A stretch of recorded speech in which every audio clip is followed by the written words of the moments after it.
Flagrant family, hello, how are you? I'm very excited for this episode, not only because of our illustrious guest, but also because right now, March 4th, my Netflix special, Life, is streaming currently. Right now, you can go watch it. You can watch it right now. You can watch it after the episode, halfway through, however you want, whenever you want. I just want to say thank you so much to everybody who came out to the tour. Thank you so much to everybody who came out to the tapings.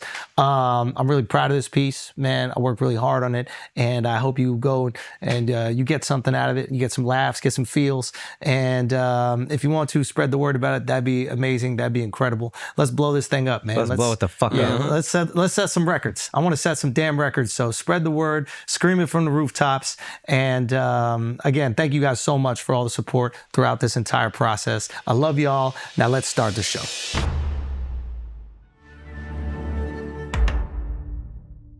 What's up, everybody? Welcome to Flagrant. Today we are joined by, I would say, the perfect guest to explain all the chaos happening around us. We have Saagar back in the building. Listen, thanks for having me. We have a lot of things we need to discuss. We got Zelensky, yes, and Trumpito, and Vance making a big move. The Tate brothers coming back to daddy.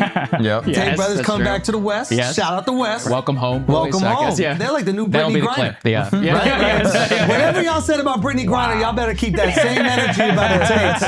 Yes or no? A weed pen versus human trafficking? She did that though. They're innocent. What I'm saying is, you call daddy when you get in trouble abroad. I just don't like these Muslim refugees coming into our country. Yeah, you're we exactly had right. enough Muslim refugees That's right. coming Yeah, into the that's right. country. I thought Trump would put an end to this. Another great point. If you got an issue with the Muslim migrants, keep that same energy. That's right. Now, That's what we can say on this pod is that's an American struggling abroad that needs our help, and we got to go protect those Americans. Citizen, though. He's a dual citizen. He's an American. Yeah. He's American. He's also Romanian. So it's like, well, which law triumphs? American. What's your American? You're always American. Yeah, all right. Yeah. That's like in Rome. It's like when you're a Roman citizen, nobody fucks with you. That's that was the rule? Yeah. Did you guys ever watch the HBO's Rome? Do you know what I'm talking about? No. Yeah. There's a great. Spoiler alert. Sorry, it came out 20 fucking years ago. So the Empire ended. Where I think it was Pompey got his head cut off by, I think it was Cleopatra or the Egyptians. Okay. And Caesar arrived, and they're like, we cut his head off, and they expected him to be happy, and they're like, nobody executes a Roman citizen except for another Roman citizen. That's fire. I fucking love that scene. I like that. Yeah. So we ought to go. So if you're American, you're American always. That's the rule. Okay. All right. Even if you go get that other. We are an empire, so citizenship. might as well start acting like the Romans. Yes. Yeah. Like, let's be honest. If you saw two passports at the airport, and one was the American one, and then the other one was like magenta, whatever colors the other people's passport, which one are you taking seriously? I'm taking America. I mean, I don't even believe in dual citizenship, to be clear. So I don't even think it should be allowed. Can I go one further? Yeah. Go ahead. I don't even believe we need passports. Okay. Why not? Oh, as Americans. We're as coming Americans. home. Yeah, you're right. What are you worried about? You think we're going to move over there? We're coming back. Don't ask me what hotel It's like I'm when you go to staying at. Thailand and they're like, you got to get 45 days. I'm like, what do you think I'm fucking saying? I like it here. I'm gonna stay Don't for get me 3 wrong, years. but I'm coming home. I'm going to give you $20 and you shut up. How about that? I don't want to hear nothing from no official anywhere in the world. You're totally right. We should be able to go wherever the fuck we want. It's insulting when I show up to even Canada and they ask me for my passport. Especially I feel insulted. Yeah, Save you're your right. Stamps. Yeah. How long are you going to stay? As long as I please. How about that? As long as I please. I mean, you're in the 51st state now, so That's it doesn't right. even matter. Listen, Greenland.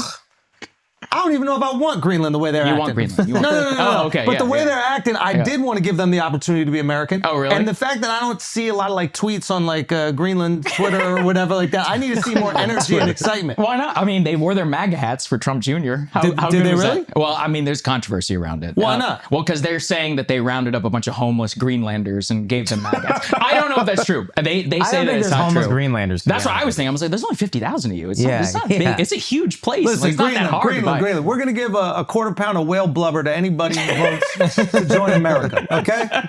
You can cut it open with that little... I mean, what is it? $50,000, $1 million each. How much is that? I mean, what is that? Like five? Five? Come on. We're not paying anybody to be American. All right. Sorry. That's too much math. We don't pay anybody to be American. Look at that. That's what I'm talking there you about. go. That guy looks American. He looks great. That's a Greenlander. Yeah, that's a Greenlander. Yeah.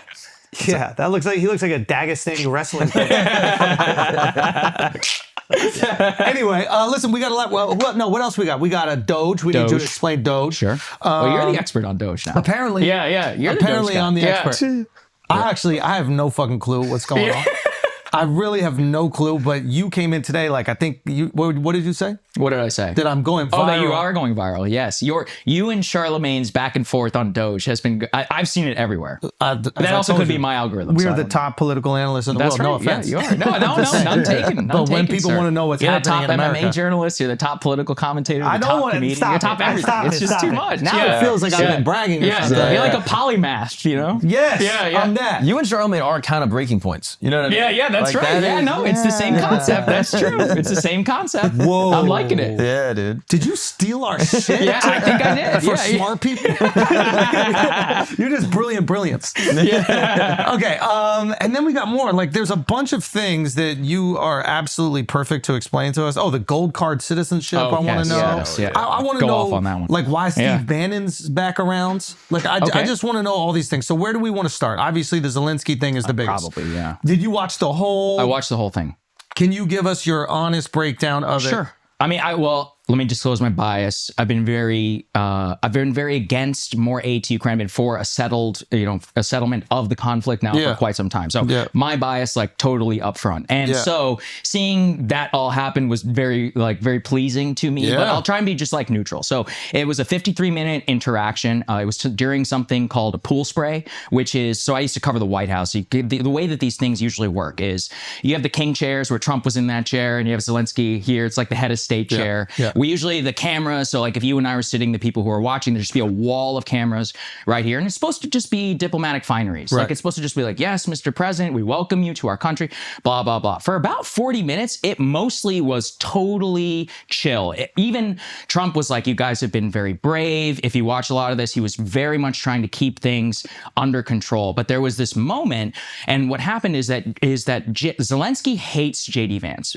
for a variety of reasons. Why? Well, back when JD was a Senate candidate, so 2022, had a viral moment where he was like, I don't care about Ukraine at all. He said that on camera. It became a huge controversy, obviously became a villain inside Ukraine, but he's also been kind of a chief opponent of more military aid to Ukraine, or what I would call is like the Atlantic religion, like this idea that the United States and Europe are inextricably linked, that the invasion of Ukraine is not only an attack on democracy, it's an attack on America itself. So that's kind of the Eurocentric Atlantic mindset, very Cold War mentality. Got it. All right, so Vance is somebody who's much more of a realist. Like, he thinks that there are checks and balances, and that stockpiles are actual trade-offs, right? So he's like, we can't just ship unlimited weapons to Ukraine because we have to worry about our own stuff, or we need to worry about Taiwan, or we need to worry about any other ally. Pretty reasonable. I would say it's quite reasonable, but that's they would say otherwise, and that's fine. It's a democracy.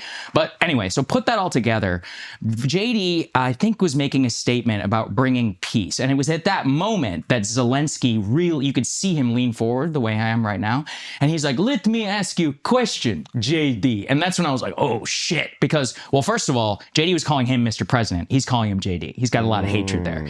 Don't forget either, Zelensky came to Pennsylvania and as JD called him, for Josh Shapiro. Yeah. Not only that, he gave an interview here on U.S. soil attacking JD Vance, saying, I forget, you might be able to find it, Mark. He either said he was too radical or something like that. So Zelensky's had it out for JD for a long time. I love your comfort telling Mark to go look some shit. If you don't mind, Oh my God. Last time. Yo, you know Saagar's making money when he's telling white people what to do. I love it. That's our natural state. That's what Vivek showed, right? As Indians, our natural state is to tell you what to do. Exactly.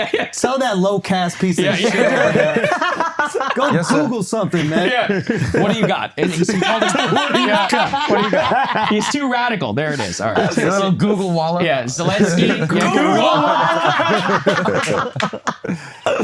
Oh, man. Zelensky calls Vance too radical, suggests that he needs to study World War II. Yeah, so that was September. That was right before the election. And they start bickering, basically, over the terms of the 2014 ceasefire. And it was then that this all starts to get very, very contentious. So, can I ask a real quick question? Yeah.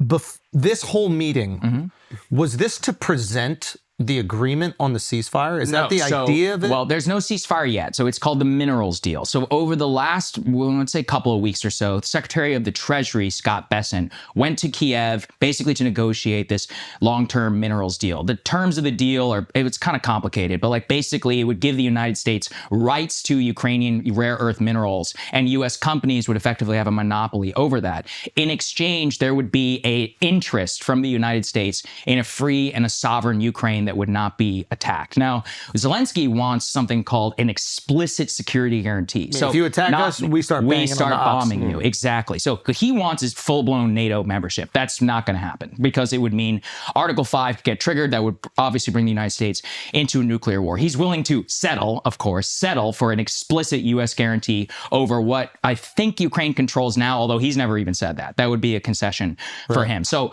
this was supposed to be a meeting of fineries where we're like, yep, we're here to work together. We're here to work towards peace. Zelensky just loses it over a couple of things. One was Trump being like, this guy can't even say anything about peace with Putin, which, let's give Zelensky the benefit of the doubt and all this. His country's been invaded. He's been at war. His people are being killed. So that's probably a lot to swallow. But the thing is that from a pure diplomatic point of view, there's a template for all of this. The King of Jordan was here 2 weeks ago.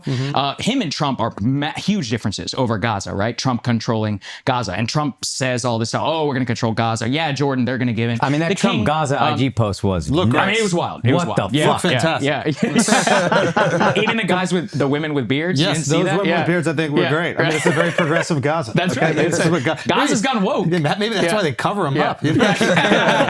Okay, go on. All right, so what happened? But the king, he sits there, it's all diplomatic fine. And then afterwards, he releases a statement. We had great discussions, and he just lays out his terms. So that's an idea of contentious meeting, U.S. ally. But Jordan, at the end of the day, we're receiving a shit ton of U.S. aid. We're a major guarantor of their security. Zelensky just can't take it, and he breaks down. So you can even see his posture. He starts going at JD, both over a ceasefire, and he starts questioning basic facts. So the fact that really set Zelensky off is when JD said, you are pressing your own male population into forced conscription because you don't have enough manpower on the front lines. That is an objective fact. The average age of the Ukrainian military is somewhere between 40 and 50 years old, which is insane. That's like late stage Nazi Germany fighting in World War II. That's the Civil War, the Confederate military, the Confederate armed forces at the siege of Petersburg. Who's left? Exactly. But that's actually a key point. Remember, the Ukrainians refused to drop their draft age from, I think it's 25 or 27. I'm not exactly sure. There's a whole generation of 18 to 25-year-olds or 27 that are not currently eligible for the Ukrainian draft. And it's because it's massively unpopular in Ukraine. So out of both sides of their mouth, they're like, we're total war, we're throwing everything, we got this. On the other side, they're like, well, we're also preserving our prime age male population to repopulate the Ukrainian state in the future. So they're not really throwing everything that they do have here. And in fact, previously, one of the US demands was, hey, you guys got to drop your fucking draft age down to 18. The reason they don't want to do that is A, the guys don't want to fight because they've watched probably 1 million or so people get killed, is B, they're just going to flee. I mean, if you guys go, so I was in Hungary and in Budapest, my guide, we walked past the Four Seasons Hotel and he's like, you see all these license plates? And it was like, Ukraine, Ukraine, Ukraine, Ukraine, Ukraine. These are all filthy rich Ukrainians who've been living in the Four Seasons Gresham Palace in Hungary. Until I go to Vienna and same thing. My guide is like, our strip clubs have never had better business than, right? He's like, they've been just throwing, he's like, these Ukrainians have been throwing money around. So they don't want to fight. I mean, a huge portion of their population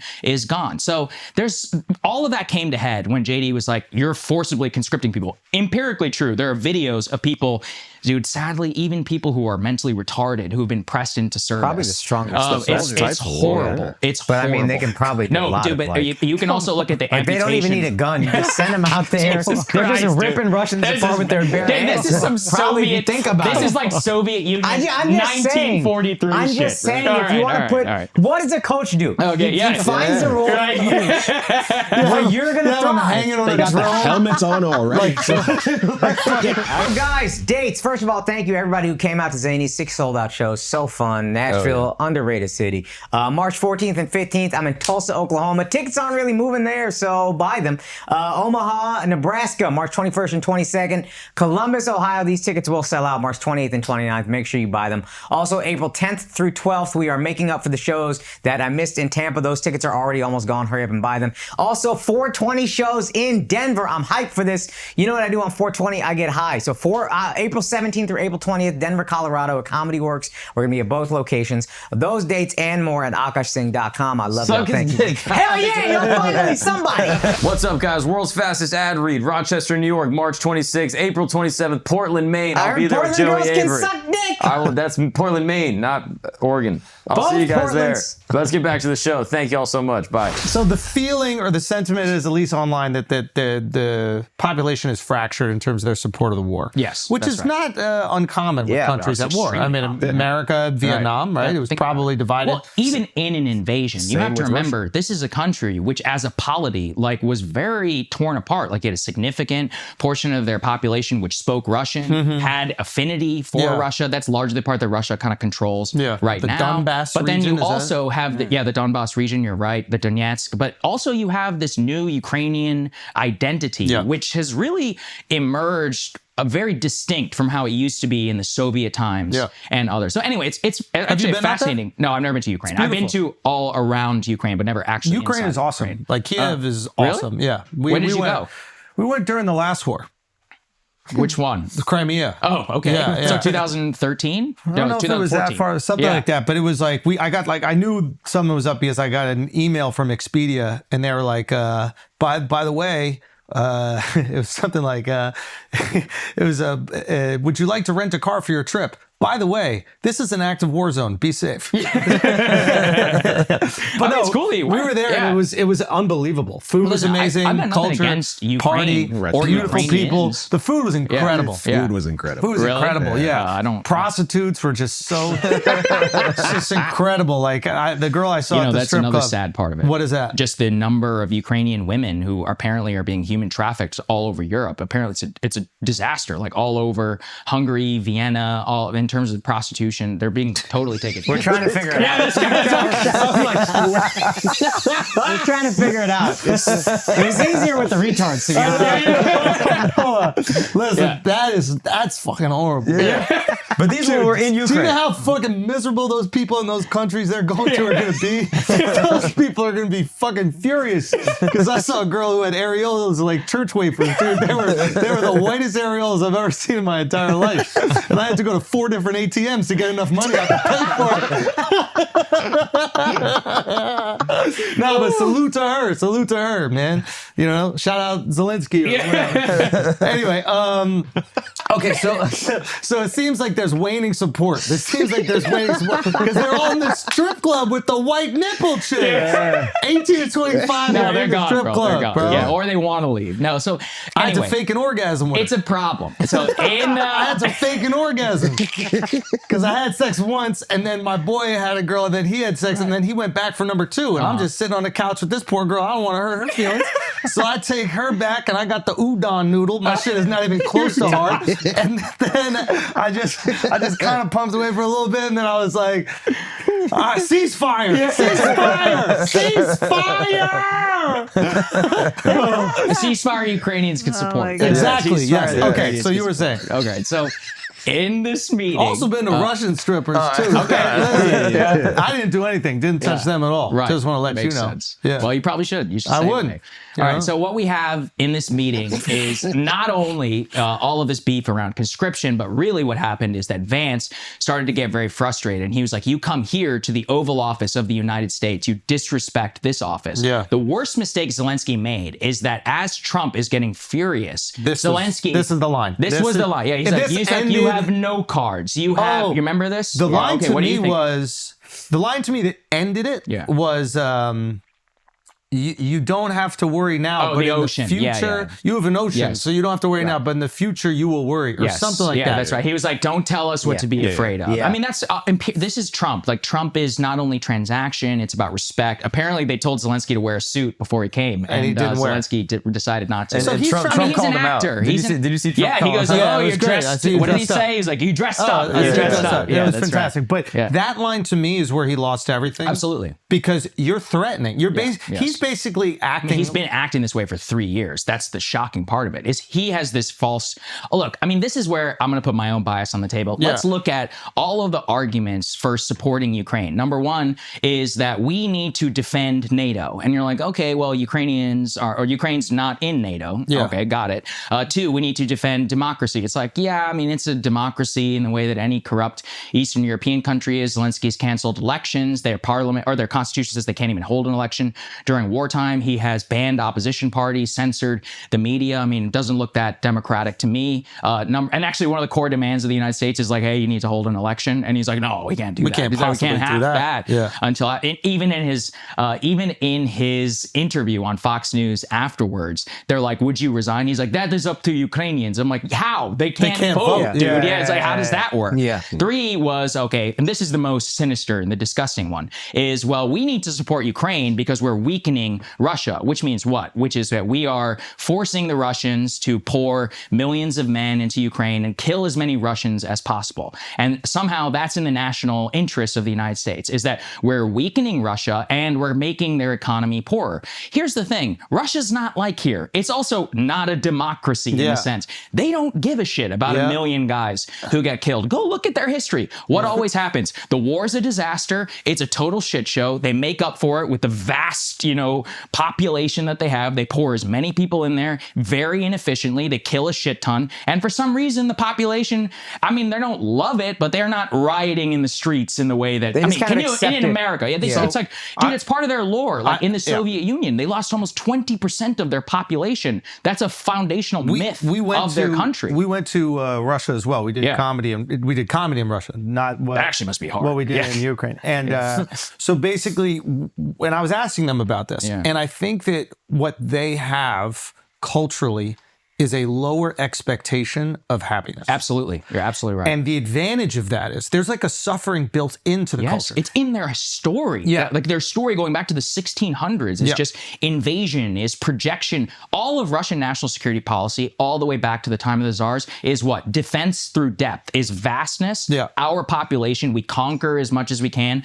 force the population to come through. I mean, they've had horrible episodes. They were conquered by the Mongols that went through and devastated all the way up to Kiev. I mean, obviously invaded by the Nazis, invaded by Napoleon. Their strength is their vastness, is their population, and their just capacity for suffering. The Chinese have very similar. Capacity for suffering is huge. Absolutely. It's built into the culture. It's built into their literature. There is this understanding that one does suffer. And and something very powerful about that, and I think this is something that like Americans maybe do not have, right? Not at all. Since we haven't seen war on our front lines.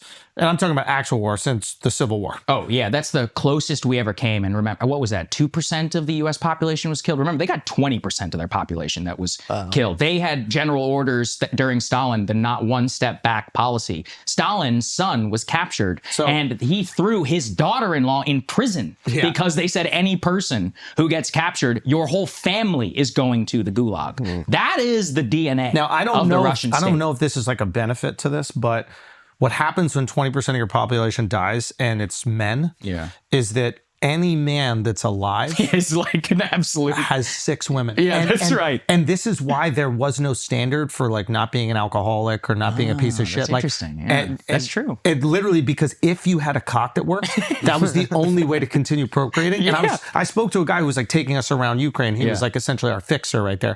And that's what he does. He like takes people around these places where you might feel a little uncomfortable. And he's like, yeah, there was a time where like 6 is an understatement. You could have 12 different girls. If you had a job job, you could pay the bills, and you could feed them, and the girls had to kind of put up with it. Now they get upset with that. So what happens when they get upset about it? There is a sexual revolution because you have to compete for the guy. You're not in the position to be like, yo, I'm keeping my pussy tight because 7 other girls are like, I'll open it up for whatever. So now you have this like, yeah, 20% of the guys die, but the guys who are alive are like, it's party time. Not even 20% of the guys. They died. just War lived. was probably only women, right? Dude, I mean, men, right? They So just lived through the 40% worst of the- conflict. I actually read a book about what Moscow was like when they thought the Nazis were about to come. And it was the most debaucherous like party that the Moscow apparently had ever seen. Like people were just housing vodka, like having sex in stairwells, and they were they were excited for it? They were. There was just like, this is it. They're about to die. So we're all about to whatever we die. gotta do. And so they just, it was crazy, man. It's the same way. If you read about how our guys behaved in London, the airmen in World War II, you're like, yo, dude, this is disgusting. still wild, bro. You're like, this is bad, man. Like the U.S. Army's like trying to find prophylactic kits that will actually work. The entire Piccadilly Circus was a literal whorehouse for U.S. soldiers. Dude, they had, this is part of the World War II. Mark's grandma was there. Mark's grandma was there. Dude, they've been doing this nonstop, okay? My grandmother survived World War II. I want British pie. She survived. British pie.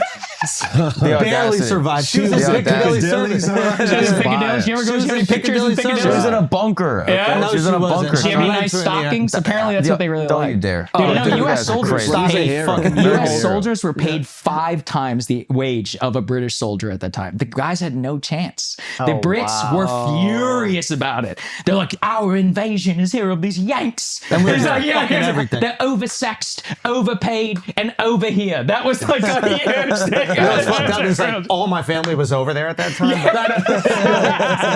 The boys.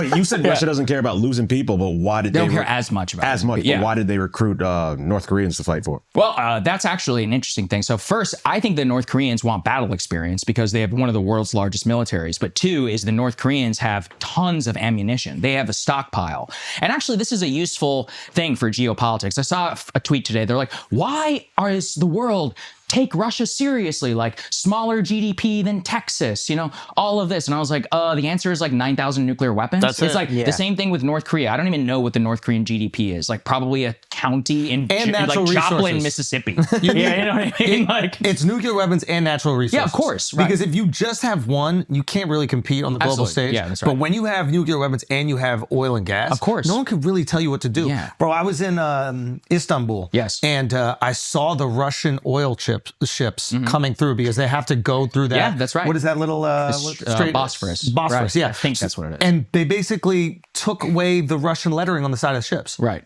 So that's like, remember there was like an oil embargo. Nobody's No, going to it's buy Russian oil. total bullshit. They just painted over the side of the ships, and then Russian oil became Well, this is a very no-name oil. useful exercise in like how power works. So America, like our economy we don't produce anything. We're a service-based economy. We consume. And so we were like, oh, well, we're cut the Russians off from here and we're going to fuck them over. And it's like, oh, Russian GDP is exploding. Their war production is incredible. They've increased year over year. Their GDP is their economy is expanding because of war production. We tried to Karen them. We canceled them. No, yeah, We're like, we literally don't tried you to do dare that. do business with Russia. And That's then we went woke, and they made a lot of money. Yeah, and they made a shitload of money. And actually, the European Union has spent more in year 3 just on Russian oil than they have given to Ukraine. So there's a lot of talking it's all out of all bullshit. sides of their mouth. But this is a very less useful lesson for America. Guns, bullets, oil, that's the only shit that matters. That's all that matters. Oh, NVIDIA stock or what? It's bullshit. It means nothing. Yo, You know, right now. chill.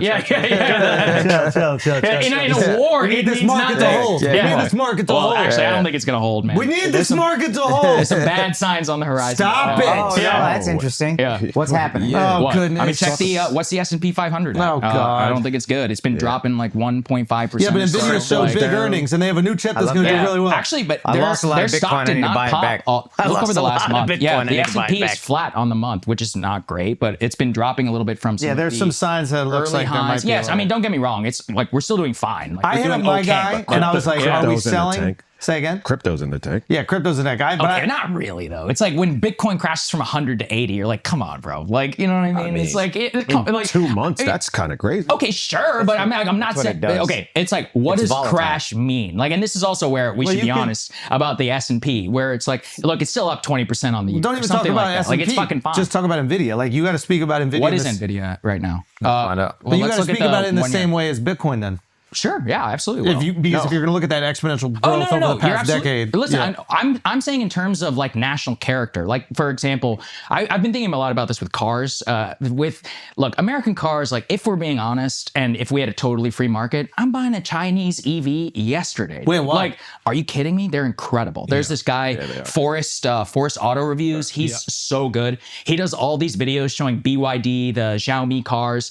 The BYD just rolled out full self-driving for even their car that costs fucking $10,000. Like, if you buy a Tesla, FSD will cost you an extra $8. No. I don't want these to be sold here. I don't want them to be sold here. But that's my point, is that we have to recognize our cars, even though they suck. This car industry, it's not only jobs. During World War II, what did we do? The Ford factory, that's rolling tanks off of there, right? Yeah. That's what the Russians have. The Russians don't prioritize economic growth. They prioritize guns, bullets, and strategic autonomy. So this is also the problem with Ukraine. Ukraine does not have any of that. They're totally reliant on the United States and on Europe. So why is he pulling up talking shit? That's my point. I just don't understand. So you're giving us the facts. You're giving us like the truth behind it.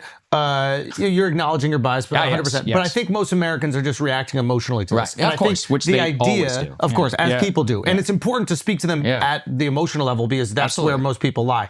So the idea that we have here is, hey, we've been giving you billions of dollars, and then you came up and you were kind of talking spicy to the person who's feeding you. Yeah, that's right. Now, I don't know why he thinks he can't just come kiss the ring. Does he think he'll lose the support of the people in Ukraine if he does it? I think he's... Why does he feel like he has leverage? That's what I'm trying to understand. I think he's been huffing European glue. So the thing is that if you look right now, literally as you and I are speaking, they're in London crafting a peace agreement, which they're going to propose to us. But this is where it's all bullshit. So the France and Germany came up with a peacekeeping plan. We'll have 30,000 troops there. You don't have to do anything. No U.S. troops on the ground. I'm like, okay, good. They're like, but you have to pay for it. You have to provide ISR, which is intelligence support, and all that. You have to do your ISR. You have to provide all the bullets. You have to pay for it. And so what are you revealing to us is that France and Germany don't even have the capacity to forward deploy 30,000 peacekeeping troops in a tiny country like Ukraine. I'm saying compared to the rest of the globe. What should that tell you? These militaries are nothing. NATO's own chief says that the Russians produce more ammo in 3 months than all of NATO combined in an entire year. So that's with the United States. Zelensky's acting as if there's another option. Yes, he thinks that he can't be so naive. He is. Oh man, I think he is. The rhetoric that's coming. Is he trying to do a deal? UK. He wants the UK and France and Germany and all the other NATO countries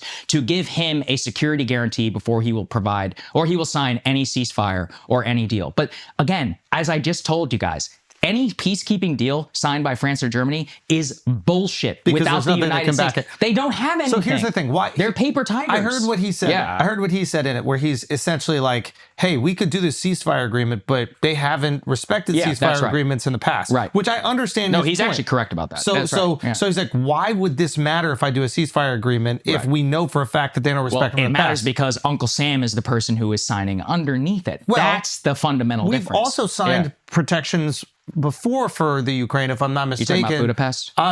Was it in Budapest that we decided if they would relinquish their nuclear weapons, we would support them? Okay, so let's talk about that too. I hear this a lot from the pro-Ukraine. But wait, before we go back to we get to that one, again, I'm not trying to like catch you here. What I'm trying to do is somewhat understand his perspective, and this is what I thought, because there's a part of me that goes, listen, as long as Trump is in office, Russia is not doing a single thing if this is agreed upon. Yeah. Nothing's, and if Trump was going to be in office for the next 40 years, this version of a ceasefire where it doesn't guarantee American muscle behind it, this version of a ceasefire, Russia's going to respect 100%. Here is my concern if I am Ukraine or if I am Zelensky. And I think he handled it horribly in the room. There's a much better way to say, like, if I was him, if I did want to litigate it in the media, as JD Vance said, what I would say is this. I know I could sign this deal with you and you would protect us. And I know that Russia would not mess with you because they take you seriously and they would not. But what happens if next election we get the same people back that they did not take seriously and they're not afraid of. Yes. How do I get security? Right. I'm not worried about the next 4 years because I know that Putin would not be stupid enough to mess with Donald Trump. Right. I would keep on going. He would be crazy because you would do the ultimate thing. Yeah. But in 4 years, according to your laws, you're not going to have Donald Trump. We don't know what would happen. And now we're left in the dark. And the next administration could have the same sway with Putin as the last one did, which is Putin is not afraid with him. He'll do what he wants. What do you say to that? You're not wrong at all. And that's why you should have shut your fucking mouth and you should have signed that minerals deal. Because in that minerals deal, it was a strategic interest for the United States to have a sovereign Ukraine, a business relation. For example, why do we care about Europe or Taiwan or any of these places? You think we care about fucking democracy? We care about the TSMC chip in Taiwan, okay? Yeah. Why do we care about Vietnam? Because they make all of our clothing. Why do we care about Germany? How many German cars are on the road? All relations between states come down to trade. That is a fundamental insight. The problem of the post-World War II order is what's led to this, is that we have decided, oh, it's democracy and feelings and all this other bullshit. It's like, no, the purpose of a navy. So you're saying the is not trade deal Yeah. would incentivize the United States to protect them because if Russia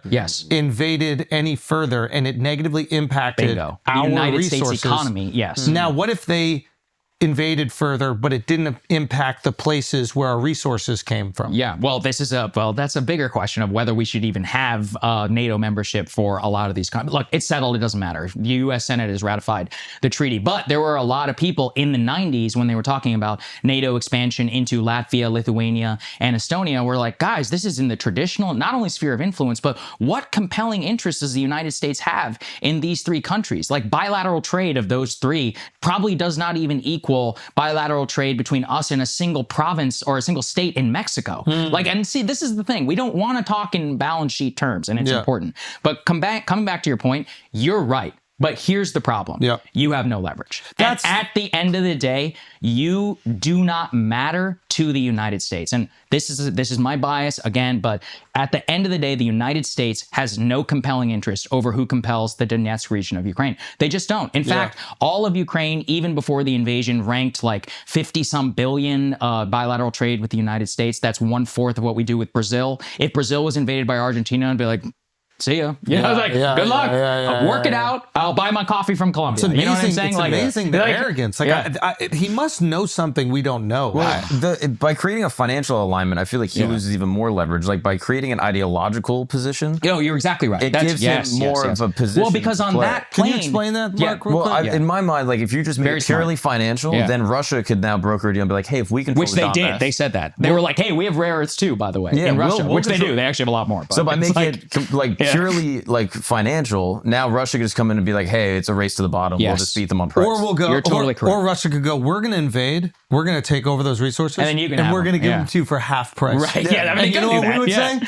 Russia just got a little bigger, bro. And so Zelensky knows this. It's a race to the bottom. So then now he has to say it's ideological. We have to protect democracy. Yes. That is double click everybody on that one. So we have to protect democracy, even though he is not protecting democracy within his own country. It falls apart on its very own line. Sure, but emotionally he's doing the right thing to protect the longevity. No, he's played his cards incredibly. But not this moment. This moment very poor. Up until this, you will study Zelensky, and I do not like Zelensky. I think he's taking advantage of the United States. I think he's an arrogant prick, all of this. The way he handled himself immediately after with the media by convincing the West and others that there is this compelling interest, he was managed to get $100 billion from the world superpower, more than we spent on 20 years of the Afghan National Security Forces we have sent to Ukraine in 3 years.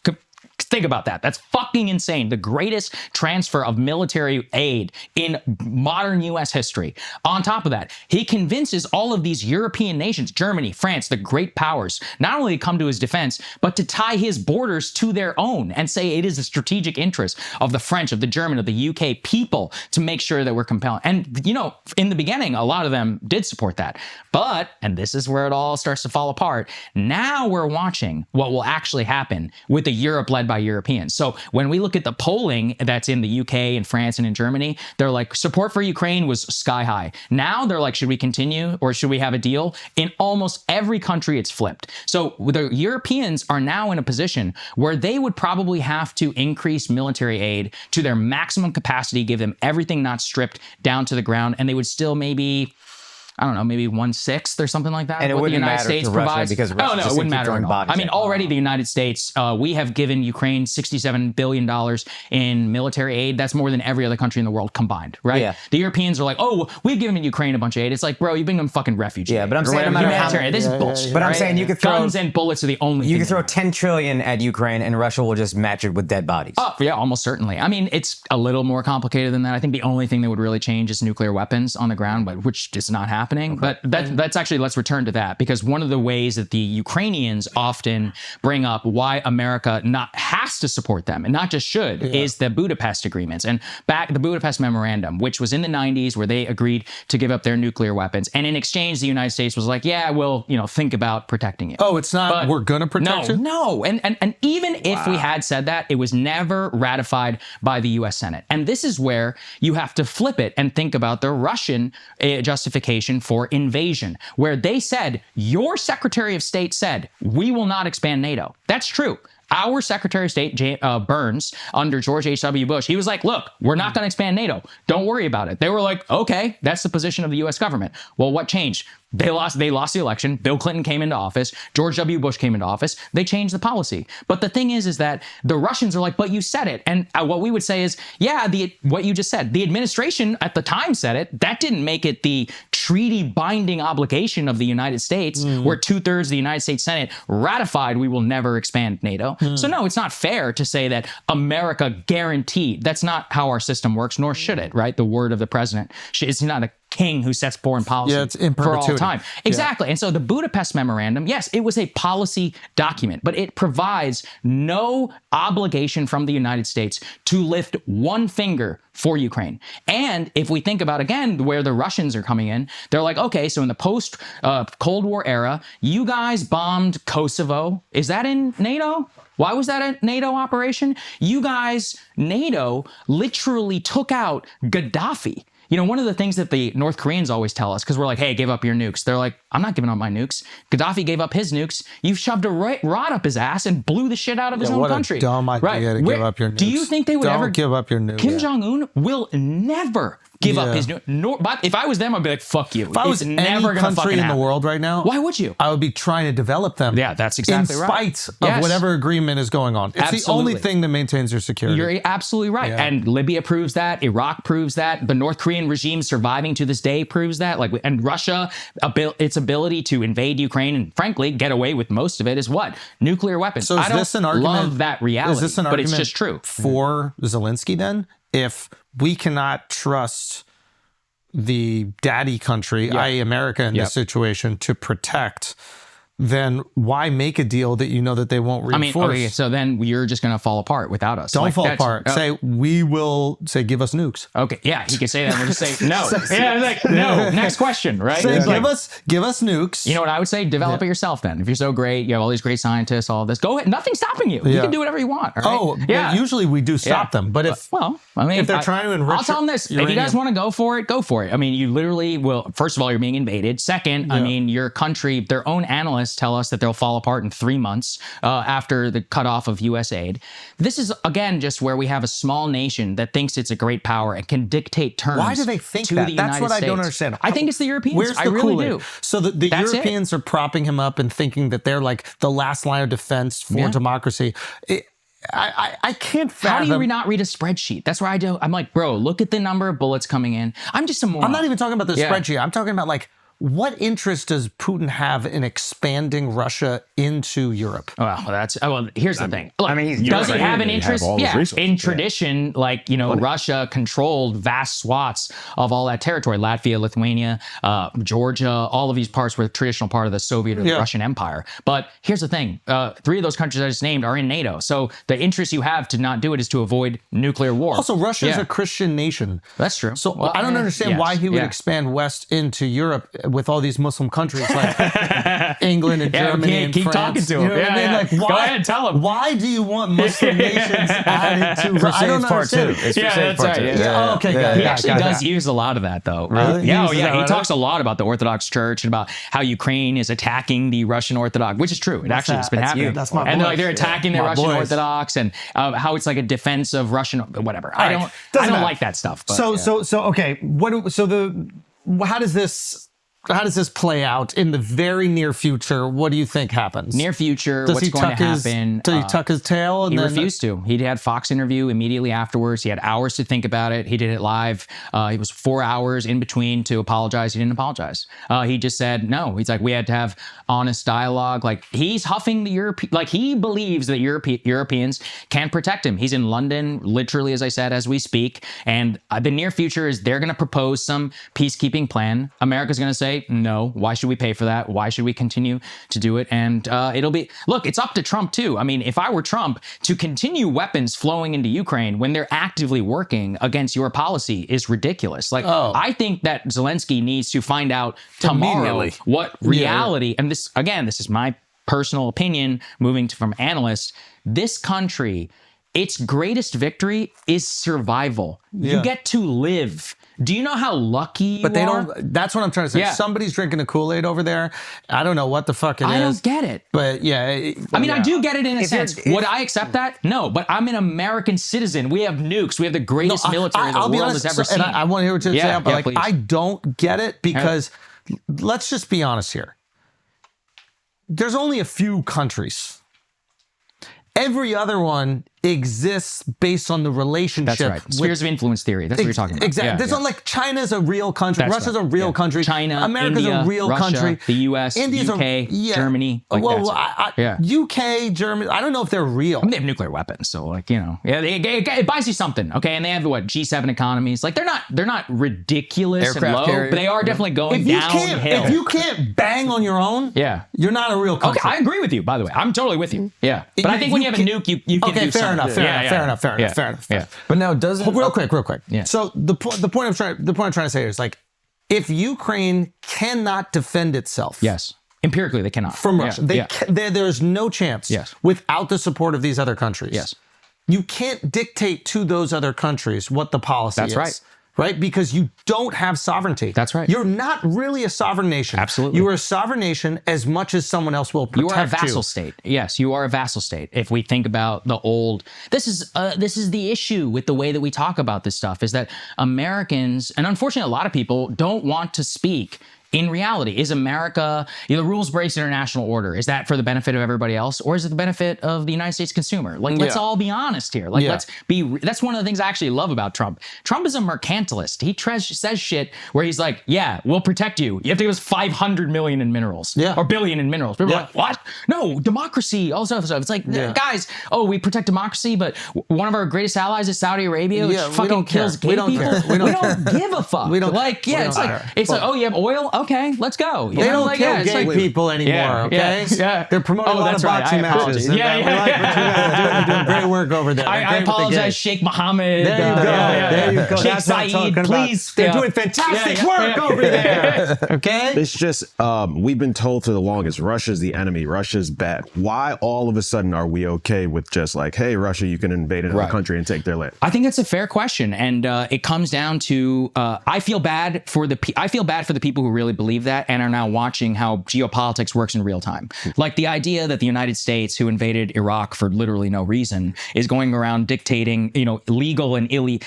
That's one of my favorite things, by the way, is Russia illegally invaded Ukraine. I was like, what's a legal invasion? I was like, there's just an invasion. There's just an invasion. There's there's just a successful invasion or an unsuccessful invasion.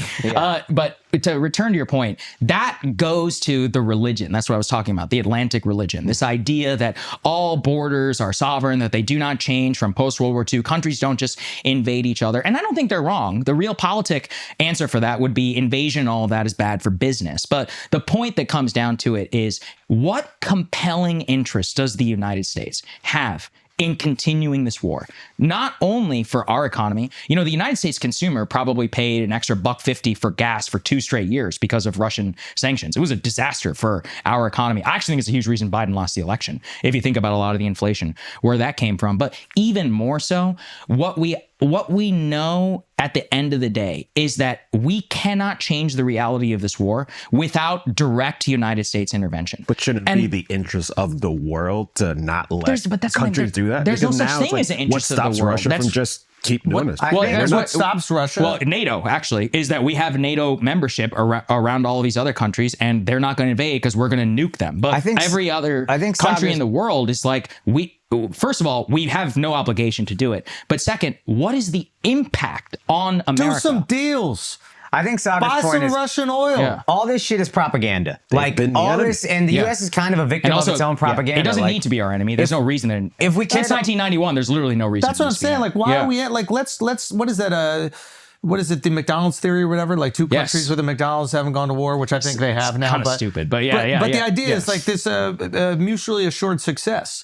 Like, let's get in each other's pockets. Well, actually, I disagree with that theory. Really? It's called democratic peace theory. It's the idea that democracies don't go to war with each other. But there's also beyond that is like countries that trade and become more westernized. It's like, well, China's got a lot of McDonald's and they've actually become more authoritarian. Like the more trade, but we're not going to war with them. No, I agree. But my point is that it doesn't lead to democratic outcomes per se. I don't care if they have. I'm okay, done. fine. Yeah, I'm done with as long as everybody we all having say that. democracy. Okay, good. I'm done. Democracy's hard. Yeah, like I hate this idea. Like a country got to get a democracy and within 10 years figure it out. We had a whole civil war over democracy. Right. This shit takes hundreds of years. Yes. And even then, every election, it's good versus evil. Yes. And presidents are getting shot at. Like, let's stop acting like they got to figure it out immediately. Absolutely. And if they don't want it, fine, you don't want it. Whatever. But this is what happens. Whatever we say goes. That's the rule. Correct. That's the rule. Yeah. But I mean, it's not happening. No, but what I think it's not happening. I think what Saagar's saying is throughout history, it's never actually been about that. Yes. We didn't give a fuck about Vietnam having democracy. There was some other resource we wanted. We didn't give a fuck about Iraq having freedom. Communism. We wanted oil. Yes, but that was a that's great more of an ideological thing. thing. That's a very good example. Is that was when ideology trumped national interests. Ukraine, Vietnam, Iraq all have three things in common. They are wars not of national interest. They are wars of ideology. That's where the American people see through it clearly. We're good. We're nice. We want to protect and stop bad things from happening. Is that front-facing ideology or is it actually ideological reasons? Because what I'm picking up from you is what I'm picking up is we give the American people this ideology and that's why we need to invade. And maybe not Vietnam, I don't see it, but with Iraq, it was oil. It was whatever, get back for George Sr., who knows. There was another real reason, and it's probably what Trump seems to be kind of cutting through is like, I don't give a fuck. Yeah. I'll give you freedom. Right. It's not about your freedom. Yes. It's about what you can do for us. That's exactly and right. that seems to be what it actually has always been about, what I'm picking up here. When you look at liberals and their main concern right now, they're like, America did not vote with the rest of the United Nations. I'm like, so who gives a fuck with the United Nations? For what? So the UN had a resolution condemning the invasion of Russia. I'm over all And that. they're like, oh, America did not vote. And I was like, okay, so Montenegro voted for it? I'm like, why should I give a fuck what Montenegro thinks? Guys. It's like, what are we doing here? This is so un-American. We gotta stop just rolling over and letting we gotta stop letting people have like but what is that? But see, you say un-American, where it's like, well, for example, like what is un-American about Russia invading a territory which has been disputed by their own population? You know, because we it's say like, so. But okay, we but say no, but so don't didn't do it. really. I mean, we didn't have we don't have a treaty saying that we care about Ukraine. If we did, I'd say, look, let's go for it. We have to honor our word. But So Russia that's not takes the same Ukraine. thing. Now they take over all their resources. Why? Now Russia gets stronger. Is that advantageous to us? It depends, right? But it depends on our relationship with Russia and what we want out of it. I want us to reduce our nuclear weapons pointed at each other and actually focus on where the real economic growth of the world is happening in Asia. So this is a very Obama-like idea. They pivot to Asia. Is that Europe is a declining continent, empirically true. If you look at their economic growth versus ours, 50% of global GDP will be in Asia by 2030. Not that long ago, only 5 years. If you look at the concern the American foreign policy elite has for Germany, for France, for frankly, these countries where, you know, they basically have chosen their social welfare state, fine, but they have not backed up their defense or ability to protect themselves. We pay for French healthcare, you know, whether people like it or not. Like, we protect them so they can have their nice socialist beliefs, or Germany or any of these economies. You're saying if they had to pay for their own military, they wouldn't be able to have this. Impossible. Look at the way that I mean, look at their militaries and their inability. They say this is such a compelling interest. I'm like, well, fucking fight for it then. Go ahead. You won't do it. And you think the average Frenchman will give up his health care to protect Ukraine? No. That's another reason why it's all complete bullshit. But my point is these are things that most Americans don't for what's know. important and for I think us. that like changes. I think changes your opinion emotionally. Now, there are certain advantages to having this type of leverage on the world. Of course. Right? Like, obviously, if these countries cannot defend themselves, they have nuclear weapons. France has nuclear weapons. But if they cannot defend themselves... They can do it in in like a very dire situation. But I'm saying in a situation like Ukraine, it's like, they're not boots fuck on ground. off. They're not going to do it. €1 billion to Ukraine. It's like, piss off, bro. You have nothing. Yeah. What military do you have? It's a joke. The ideological thing of like, how can we let this happen is like, what do you mean? Like, I actually think it's kind of chauvinistic to say that we have the ability to conduct all of the affairs of the world. Like, really what's happened, that might have been true in 1991. In what's called the unipolar moment, when the United States was the sole superpower. That's just not the case. Like, we have a total return to multipolarity, where you have the rise of China, of India, of, even Russia continues to punch above its weight. Japan, South Korea, North Korea, all of these countries. This idea that I think is actually un-American is that we should be conducting all of the affairs of the world. Instead, what we should return to is to lose some of our hubris and actually say, okay, what's actually important to us? What are we going to do? This is the line right here. And this is traditional American foreign policy going back to the Monroe Doctrine. The Monroe Doctrine was, you guys do whatever the fuck you want, just don't come over here to the Western Hemisphere. This is ours, right over here. And we acknowledge the great powers of Europe. And from that point forward, even in the Cold War, we're like, look, it sucks that Hungary is communist, but what the fuck are we going to do about it? Hold on. They've got nukes. Let's not go crazy. We kind of bending over, right? Hold on. It's not bending over. No, it's not bending over because we're not taking anything. But yes, I like the idea. This is what I like the idea. I like the idea of extending our influence around the world as far as we want to go with it. Okay. But I don't want that influence to be like plays or whatever. Well, that's a great point. I don't care about identity politics influence. Yes. I care about geopolitical influence. Yes. I care about pushing certain countries to agree with us on certain deals that are advantageous to us. Yes. I want the best deal that we could possibly have for America with every single country in the world. I don't care if you're a democracy. I don't care if you're a dictatorship. I don't care if you're pro-trans. I don't care if you're anti. None of that personal shit I give a fuck about. I just care about the money. Yeah. But I do want to exert that influence around the world because that influence benefits Americans. And that's what I care the most about. But I think the problem is that right now we piss all this money and influence away. For example, the United States, the blue... Oh, can I say one thing real quick? Go ahead. I actually think that it reduces our global influence. Yes, you're right. When we're trying to push these identity politics issues to these other countries that resist it culturally. Yeah. Where back in the day, I think that we had so much gravitas with these other countries because they looked at the West, especially America, as this like beacon of hope. Like when you're seeing a guy on a fucking horseback with a revolver going around and shooting, you're like, oh my God, America looks kind of cool. Now when you see some like neutered cuck telling you that like his 4-year-old daughter is actually a boy, you're like, I don't know if I want to be American anymore. Dude, well, first of all, you're nailing it. I'll give you a perfect one on this. Okay. Our ambassador under Biden to Japan was Rahm Emanuel. Yes. Rahm Emanuel inserts himself into a gay marriage debate in Japan because Japan was having a debate about gay marriage. The Japanese Conservative Party is furious. I go, oh, the U.S. ambassador to Japan has one fucking job. How many Toyotas are we making here? That's the irony that Rahm Emanuel was just on Bill Maher's show and he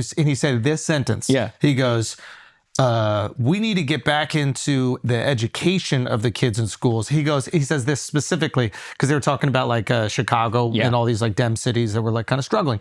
And it wasn't posed as like a lib suck. It was like, what do you think about this? You've run a city. And he says, we need to get into the classrooms and out of the bathrooms. The irony. Yeah, right. Exactly. That he's petitioning for gay marriage. I don't care what you guys do with your gays over there. Matter of fact, if you got some really talented gays over there and you want to kill them, let's bring them over here. 'Cause we do great shit with our gays. Gays flourish in America, right? It's just my point. It's like Japan, third largest economy in the world. They're all gay. Our concern with Japan is one thing. How do you find a gay guy? Toyota, Panasonic, any of these other. That's it. That's all we should be fucking caring about. Are they coming over here and saying, oh, you guys do this? No, they don't give a shit. Well, they don't have that influence. Okay, but that's the influence, and I think that's where it's like we have to have some restriction. I love our influence, especially through like cinema, TV shows. Yeah, soft power. I love the soft power. I love it through social media. I love that as long as it's not, taking away from our ability to have advantageous trade deals. Yeah, absolutely. So if you wanting to be American makes you want to be capitalist, makes you want to be an entrepreneur, makes you want to be a hustler. And that in some way gives you empathy for our culture. And now we have some leverage in your country. That's awesome. Awesome. The second our American influence starts to make you feel uncomfortable, like it has in the Middle East. Listen, democracy doesn't work in the Middle East. Let them do what the fuck they want. I agree. Once they get addicted to money, democracy, it's not going to be democracy, but we're going to get everything that we want at. My point is just let them do whatever the fuck they want to do. All right. So like I've lived in Qatar or whatever. It's like, yeah, it's a literal monarchy, like an actual religious monarchy. It works for them. It's like, okay, I wouldn't want to live there. I didn't like it there, to be honest, but do whatever you want. I don't care. That's all I really, that's how I feel about Japan, about any of these other countries is it's all just about us coming together. And this, the world order, this was the point of the construction. When do you have to leave, by the way? Probably like 2:30. Oh, okay, we got some time. Because we have other topics. Okay, we got a lot that we got to talk about. Okay, so that's Zelensky. We can stop this, Okay, that's Zelensky. Okay. Let's get all right, guys, let's take a break for a second. Look, we know that for decades, food companies have been putting all kinds of processed nonsense, unhealthy ingredients in our food. Yes, it tastes absolutely incredible. Many of us have become addicted to it. And it's probably been harming our health and making us fatter. But one law firm is finally holding them accountable. I need like a dun dun dun. I need like some dramatic music right here. It's very rare that the law firm gets to be heroic. That's true. But Morgan & Morgan has just filed a first of its kind lawsuit against the food industry behemoths like Kraft, Heinz Company, General Mills, Coca-Cola, chill on them, and others, alleging that these companies engineer their ultra-processed food products to be addictive. What? And market those products towards children. Of course not, causing chronic disease in children. They detail the strategic, calculated actions that these companies allegedly took to target children with addictive ultra-processed foods, including internal memos, strategic meetings, and the extensive research that they allegedly conducted to leverage our biology and neurology to create addictive substances. This sounds horrible.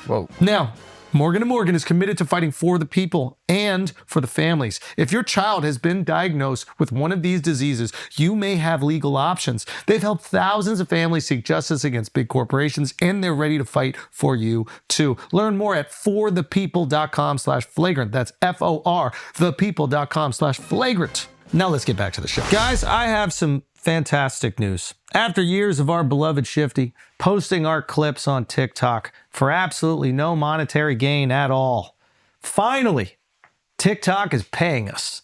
That's right. They are paying us money for me to tell you what I'm about to tell you. See, apparently, small businesses can thrive on TikTok. Oof. I did not know this. We had no idea. I had no clue. It's true. My wife sends me 3 different brands every day on TikTok. See what happens? TikTok shop. TikTok shop, is that what it's called? TikTok shop. Yeah. Look, people are making money on TikTok. Now we're making money on TikTok. TikTok.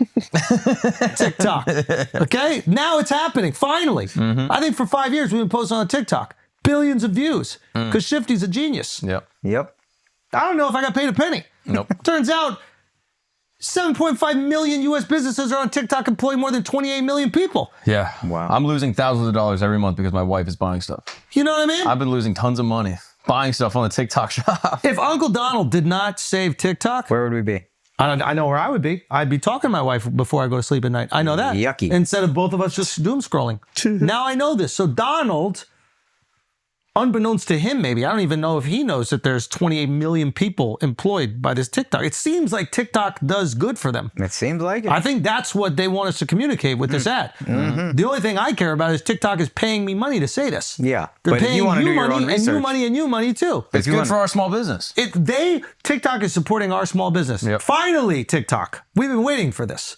But if you'd like to learn more about TikTok's contribution to the U.S. economy, and most important, Flagrant, you can go to TikTokeconomicimpact.com. Did you know that? Now you know. First thing, just discussing DOGE really quickly. I think that there are very few Americans that would say that they do not support a reduction in waste and inefficiency. Correct. Especially when it comes to government institutions. So this is a bipartisan measure that Americans are supportive of. DOGE has become incredibly partisan. First, can you tell me why you think that is? I think it is about wars of credibility, of institutions and of process. So something I think is what does that mean? This is really, and speak to me emotionally. Like why does, I'm not talking about like politically why it has, I'm talking about why the average person on Twitter feels compelled to be so critical of Doge. Like, what do you think is what being communicated to them, and why are they having such a knee-jerk reaction to it, knowing that they do want to reduce government inefficiency? For them, it's about Elon's complete and total judgment over this. They don't trust Elon. I would say that's it. So, and is that fair? Yeah, I do think it's fair. I do think it's fair. Let's for make a number that of argument. reasons. What's the steel man against? The steel man against Doge is that you have a person who is unelected by the United States, who is a sole power over what gets cut, which violates the Constitution, because the Constitution, the power of the purse, is within Congress. Congress gets to decide what programs get cut or not. He is, according to them, illegally shutting off and doing these things, and also at times has major conflicts of interest in many of the decisions that he is making. What is an example of those? The perfect example is right now. State Department was, my friend Ryan Grimm, he works with us at Breaking Points, broke a story about there was originally going to be some State Department contract awarded to Tesla for, I forget the number, it was like maybe 4 million or something. After Trump got elected, that contract went up to 400 million for Tesla's armed up Cybertrucks. And then they actually took the word Tesla off the website and changed it to electric vehicle. Now, okay, it's not great, right? Can we all admit it's not great? So this is good. Before we move on, we got to appease people emotionally who see things like this and go, hey, this doesn't feel constitutional. Right. This feels manipulative. We feel taken advantage of. Yeah. That's a pretty steel man. Pittsburgh steel. So Bethlehem steel. Bethlehem. So it's like, that's why like I feel like there's a lot of gaslighting going on. Yeah. And as much as we all agree we want to reduce government inefficiency, I mean, like Akash hilariously says it every single week here. He's just like, fire them all. Like, the government job. 98% of them can go. So 99. There is that feeling, but we have to give some credence to a situation like that. And there might be more context to this. Yes. There might be a more nuanced take to it. I get it. Maybe Elon could describe it. Sure. But on the surface, people reacting emotionally to it, that does look like corruption in another way. Mm-hmm. Right? Like the Charlemagne thing. I heard your argument about this. What was that? Well, I thought it was interesting where you were like, hey, if you're a cop and you come to me and I'm like, yo, don't look in the basement. You're like, there's some shit in the basement. There's some shit in the basement. 100%. So, but also just the idea of like government spending. Going to certain people, like this happens on like a municipal level, where like the mayor is friends with the person that has the construction company, and that construction company gets the rebuilding project for the local bridge, and then he gets the kickback. Now we know that that's a form of corruption. When we see this, it's okay for someone to look at it and be like, that kind of feels like the corruption you're trying to scrub out. Now he might make the best vehicle for that job. It might be right to increase that spending. But I also need some transparency there, and you need to come out ahead of it, not wipe Tesla off the car. You need to come out ahead of it and gain my trust as an American and go, hey, this was the original deal. This amount was going to be spent over here. We think that this is better for these reasons, and that's why more money is spent there. And I totally get why you think this looks like a favor handed over.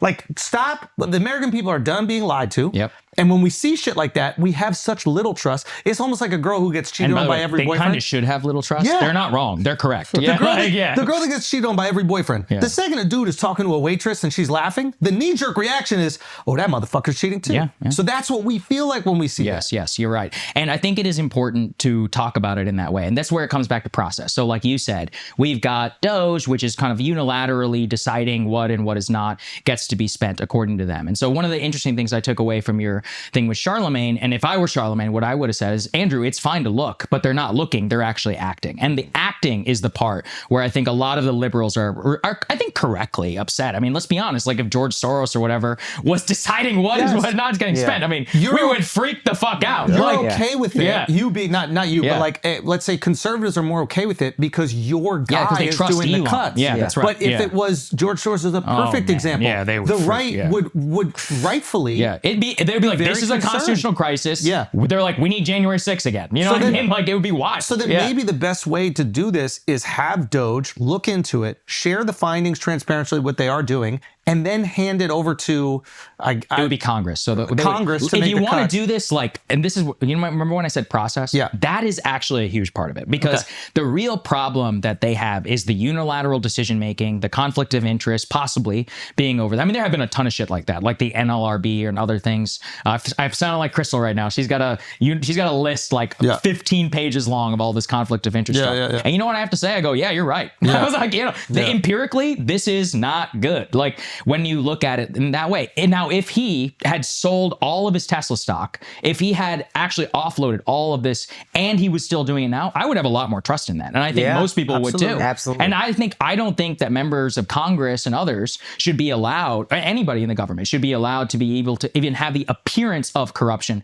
because of the way that corruption is now so bedrock into our institutions. I was very hopeful for DOGE, and then I feel like, honestly, they just kicked the wrong person out. Who's that? Vivek. Yeah, not even just. I mean, obviously, I'm biased toward him, but like his entire thing was, I'm going to use the Constitution. I'm going to do this in a way that is palatable, but it's going to be uncomfortable. And he was upfront about all that. The thing is, and Elon is just kind of like. What shocked me about it is Trump's deference to Elon. I think that's the part where maybe you guys can help me understand it, because I don't. Like, first of all, it drives me fucking crazy when Elon's in the cabinet room wearing a fucking t-shirt and hat, and everybody else is in a suit, corny. and he's standing in a room where, if you guys have ever been in the cabinet room, the president's chair is bigger than everybody else's chair. No person ever is supposed to be higher than the president. There's a rule, there's a famous scene in The West Wing. It's like, when the president stands, nobody sits. And in my opinion, when the president sits, nobody should stand. Yeah. Why is Elon standing? Why is he? It just, to me, it's like, this is where the libs are correct, dude. Like, there's some weird shit going on here. I don't really get it. I don't like it. I can tell you, it's my fault. Yeah. Like, from talking to Trump, if Trump feels like someone has information that he does not have, he becomes a listener. Yeah, he's a deferential. You're right. You're right. The second he's like, you know something I don't know. And I think that's what makes him so much better than anybody that the Democrats had in terms of understanding the problems of everyday people. Oh, sure. Because unfortunately, I think, and the Republicans too, like, remember, he's not like a traditional Republican guy. So it's like, politicians in general, there is a snobbishness to them. This feeling of like, we know what you need. Let us handle it. And he's the type of person, just from that interaction that we had, who's like, the second you have information he doesn't have, he gets quiet and he kind of keys in. Even if it's, what is the life of an everyday American? Because I don't live that life. You have it. It doesn't have to be what's the science behind blah, blah, blah. You see this all the time. When he's in the barbershop or whatever, he's a genius, because what he does is he'll take your problem and he'll turn it around into the campaign. And he's like, that's what the greats always do this, is that they take the question. Listen to what people are struggling with. They go to the essence. No, but they don't. How low is the bar for politicians that were like, well, unfortunately, oh, wow, this low. guy listens to us. He's a genius. Then well, what they do is they take you seriously, but not literally. So my favorite moment in a debate is when some lady in the 92 campaign asked Bill Clinton about the national debt. And it's like, she didn't really know what she was talking about. And he's like, she's talking about the economy. He's like, we've had 4 years of trickle down economics. It hasn't worked. You know, all this. He didn't ask her the same question about the national debt. But the point is that he's like, she's talking about the economy. Like, he can see the truth, the truth behind it. Exactly. And that's what Trump, I think, is very good at. That's what all the greats are very good at. And yeah, I mean, continue. Like, the Elon thing, to me, and this will make me very unpopular, I think it's becoming a problem. I think that this liberal, no, because right now there's a narrative online, which is, in my opinion, cope, is that a lot of these liberals. What does cope mean? Like, cope as in, like, they're coping, that they're coping, like they're living in getting denial. an excuse. Yeah, they're living in denial. There's a cope right now from the right that all of these liberal gatherings are astroturfed. And you know what? You're right. But the thing is that you're using a lot of terms that some people might not know. Okay. So in AstroTurf means fake grass, right? So like what it means is that a large people are being paid to protest. I do not think that's true. I think that this has happened in the past. This has happened in the past, and it is an integral thing. But that's actually what a lot of liberals said about the Tea Party back in 2010. They're like, the Koch brothers are paying for it. I'm like, yeah, bro, but you can't just pay people to show up and be angry, and you still got blown the fuck out in the 2010 elections. What I'm worried about is the perception, perhaps correctly, that Trump is not completely in control of his own presidency. And we do see some of that, like in terms of the priority. The priority right now is not only with Doge, it's like the media capture around this Elon as the force, where I think it should be on Trump. And Trump has, in my opinion, a 10 times better political understanding of America. Like, I think if his narrative of the election was about immigration and it was about the economy, what I worry about right now for Trump is he's absorbing all of this pressure where Elon is, slapshot, cutting this, bringing people back by his own admission. I'm not making this up. Like, he's like, we fired people who were doing Ebola. We brought them back. Right now, they just fired a bunch of people from NOAA, the National Oceanic Administration, which those are guys who fly into the hurricane and be like, it's a category 4 or whatever. And it's like, dude, I've seen politics in the past. Like, the most dangerous thing a politician can do is misinterpret their mandate. So the most recent example we have is 2004, George W. Bush, the last Republican to win the popular vote.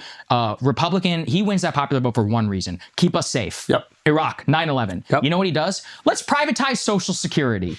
He's like, yeah, the American people voted for me. I want to privatize Social Security. Blown the fuck out in the 2006 midterm election. Not only that, Katrina. And what I'm worried about for Trump is, dude, even if it's not your fault, if there's a natural disaster and the Dems can point to NOAA you're about to get fucking crucified, dude. Same with, you know how lucky they are that crash happened in the first week of the Trump administration? Can you imagine if that happened a year from now after some Doge cuts or whatever with the FAA? They would be destroyed. So they will be responsible. I am very worried for them that they're hitching their entire political reputation and the most critical part of your presidency, the first 100 days. If all history of a presidency is almost certainly the first 18 months, and of those 18 months, always the first 100 days. We're about 7 days or whatever when we're talking right now. It's not that much longer to go. And in that first 100 days, Elon has been the number one story. If I were Donald Trump or whatever, I would want my number one story to be historic or whatever executive action on inflation. I'd be having inflation press conferences every single day, and Tom Homan and mass deportation. That's all I'm doing. I'm just talking about Mexico. I'm talking about shutting down the border. I'm having Tom Homan on television every single day. Not to say he isn't, but he's drawing away. Take control of the narrative. Elon has taken control of the narrative. I think it's brilliant right Trump now is the to let this happen. So I thought that for a time. Like, tell me why you think Elon that. as a shield. Right. Let Elon, because all these cuts are going to be difficult. Yeah, but at the end of the day, he's still absorbing all of that energy. But right now, everyone's looking at Elon doing it. That's very true. I actually thought that for a while. I was like, maybe Elon is the whipping boy to like sit there and absorb. But I'm very worried that Trump and losing. This is why you were asking me about Steve Bannon. There's a reason, dude. I think Bannon is the smartest person in the MAGA movement, Bannon is a person. Oh, absolutely. I mean, talk that shit. Absolutely. Talk that 100%. He was MAGA before MAGA. Real quick, before we get off this, if I felt like these were Trump's ideas to cut these damn things and Elon is doing it, I would be on board with you. Yeah. These don't seem like Trump ideas. They seem like Elon. No, I agree. And that's why I don't agree. Can I double click on that quickly? Because there's a very important... I like that. I love that. That's good. Yeah. Indians, we talk tech. We're talking tech. Yeah, that's right. You said that earlier. You didn't catch it? I did say that earlier. Oh my God. Yeah. All right. For all of our young listeners, back in the day, you had to click something twice in order to open it. Now I think we just have. I thought he meant that as liking it. Well, I meant like expand. That's what you're talking about. You might be too young. I know. I think you still got to double click. Like that. Okay, go. Open that file for us. This is why I was talking about Bannon. There are multiple theories which intersect. Like if you think of, what am I thinking? A Venn diagram. Like the Venn diagram is that Elon is part of libertarian right. Like cut the government to the end of cut the government. Yes. Now, Bannon would say attack the administrative state to replace the administrative state, as in the government itself should be the power, the determination of the path of the country, of business, of breaking up the centers of gravity that are non-governmental powers, Facebook, Google, etc. Elon is somebody who's very against something like that, much more like an anarcho-capitalist. And on top of that is like traditional conservatism, which agrees a little bit with this, but is also obsessed with like the religious right, constitution, etc. So like right now, my fear is that MAGA, while it definitely agrees with administrative state here, is that they are losing the capacity to make their argument that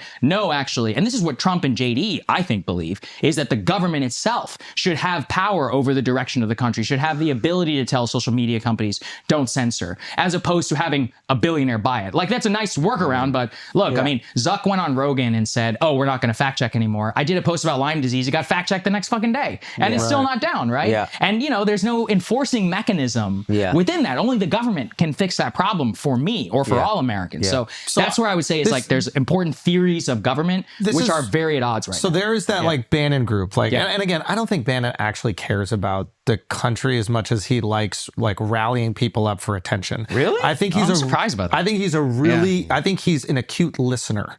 So I think he can like spot trends early. And I think that he's a good enough communicator that he can fan the flames of those trends early. Okay. And those things can grow to be bigger things. Now, like the Nazi salute. Sure, exactly. Right? Like that's like a perfect example of like he probably knew what he was doing and he didn't do it enough. He definitely knew. Yeah. So it's like, but there's a perfect example. Like he's not actually trying to like make it better. Like if you really cared about American and patriotism, you're not throwing up a Nazi salute because you would have some respect to all the Americans that died fighting the Nazis. I think he hates liberals and he wants the media to Exactly. Yeah, but again, I think it's just an attention-seeking thing, and like it's dog whistling. It's like how can I throw a bone? Now, I think there are ways. That's why I don't take him like seriously as someone who actually cares about America and more someone who just cares about like causing ruckus and like getting some attention in the midst. Now, what I would say is that it's very easy to pacify the base that he's riling up. Yeah. So anytime he riles some people up, you just need a headline to be like Disney cuts all DEI programs, and then they go, all right, well, I don't like exactly. Anytime they start riling up, you just need a headline that goes DOGE to give back $5,000 every single month, and then they calm down. It don't matter how many fucking which is Nazi, not even going to happen. Which is of course, but neither is anything that Bannon says. Well, I don't think that's true. I mean, like what? Like what does he say? What's going to be executed? Well, what about mass deportation, dude? Like what about Trump literally ran on that? He could do it if he wanted to. Yeah, of course. No. I'm not. Again, when I say like anything that Bannon says, of course there are things that he is supportive of. Like I don't know like every single belief that he has or everything that he's ran on. Yeah. And I'm sure that certain things like deportation is not a specifically Bannon thing. I think there's a lot of support for it. Yes. What I'm trying to say is there are going to be these people that can rally the support of the disenfranchised, and he's incredibly good at it. He is good. This is one of the things that like I don't want to get away from DOGE right here, but this is one of the things I think the Dems really struggle with is that like they could very easily win the next election if they made this a class issue. Like they just need to make it a class issue. Like it's tough for them though. Yeah, because they're in the pockets of the rich, and all the people that are running the party are these Ivy League trust fund babies. So if Ivy League trust fund babies are the people making the intellectual decisions for your party, you can't speak to the poor. Now, like her or dislike her, AOC, it doesn't matter your thought. People fuck with her because they think she's trying to help. Yeah. You might disagree with how she's going to help, but she comes across as a working class girl that wants to help. That's what Dems need. Bernie she outran Biden in her district. She had a lot of, I interviewed, or on our show, not me, but our team, we interviewed a ton of AOC Trump voters, and they were like, yeah, I trust them both to fight for the working class. I thought it was actually fascinating. So the Dems should look at that specifically and be like, oh, wow, she's locked in and people believe she wants to help them. And they become disillusioned with these other figures. They're, in my opinion, they're probably in the pockets of the billionaire class a little bit too much. So they can't make it about money, which they could make it about money so easily and regain the working class in a heartbeat. They have I'm to not make so it, sure about that. Okay, maybe not. Yeah. But they'd have a better chance than making it about identity politics. I agree with you. Which they did 100%. Make it about before. And now it seems like even Rahm Emanuel is moving away. Let's get out of the bathrooms. Look, they say a lot. There are political realities that are huge problems for Democrats. Number one, rich white people are now Dems, right? The base of the Democratic Party. It's more nuanced than that. It's Ivy League educated Nepo I was about babies. to get to that. Yeah. There are tons of rich white people that are like, yo, I'm over this shit. It's the specifically Ivy League, like 4th generation money. Sheltered. They've never had a real job. Of course. Those are the people out there that are like telling you what you should feel and how you should vote.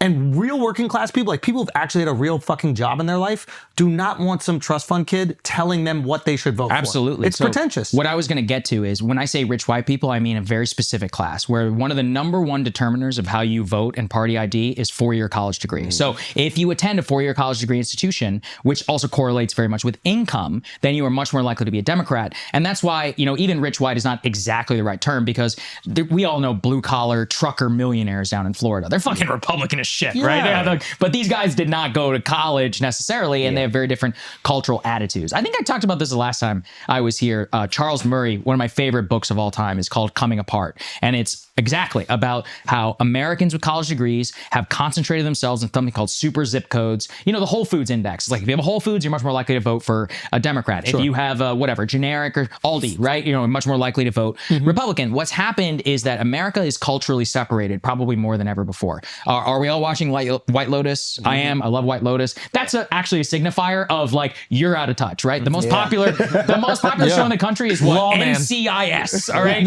Or Landman. Yeah, Landman. Which, oh my God. Okay, I love parts of Landman, but dude, what a fucking disaster.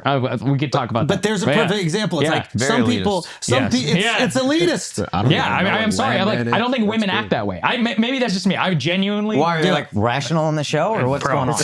It's like it's like a Billy Bob. You need your dick sucked. Yeah, you need your dick sucked. Yeah. It's why are we recycling when I could be sucking your dick? Okay, I'm glad you feel this sounds way. like a great show. For some guy who's like, yeah, this is how women talk. Or something. I was like, what the fuck is going on here? Why is a 29-year-old playing a 17-year-old in panties? What is happening? Fire. Anyway. Not fire. Yeah, right. Most popular show in the country, so what the fuck do I know? Wow. But like, my point is exactly about the cultural separation is why it's hard for Democrats. And I think even for AOC and them may speak in the language of the identity politics and also hold class politics. And what I really have come to believe is that we live in a cultural moment. So there is previously, 2020, well, I'm fascinated by that election, the highest turnout in modern history. Equivalent turnout not seen since like decades. And if we read about other high turnout elections in American history, it was in something called The Age of Acrimony. That's a book I really recommend, which is— What does that word mean? Acrimony? What is it? Acrimonious would mean like tension, of fighting. It's a very, Lacrima, I think, means crying in Latin. Acrimony an acrimonious place would be, if all of us, it would be all of us yelling at each other. Sometimes you're smart, bro. Sometimes. So Age of Acrimony. Dumbass. I know. Finally. He's like, let me tell you one. Let's go. Hit you with the Latin.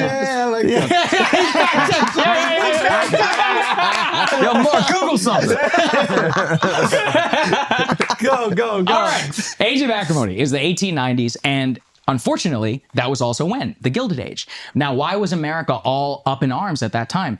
Bro, it wasn't really about class. That's when all the rich people really took advantage. It was basically like, should black people have civil rights or not? That was like the number one animating issue of the South. There's an entire thing called Southern populism, which is basically just like whipping up poor white people against blacks so that you can prop up a new plantation class of rich people from the post-Civil War.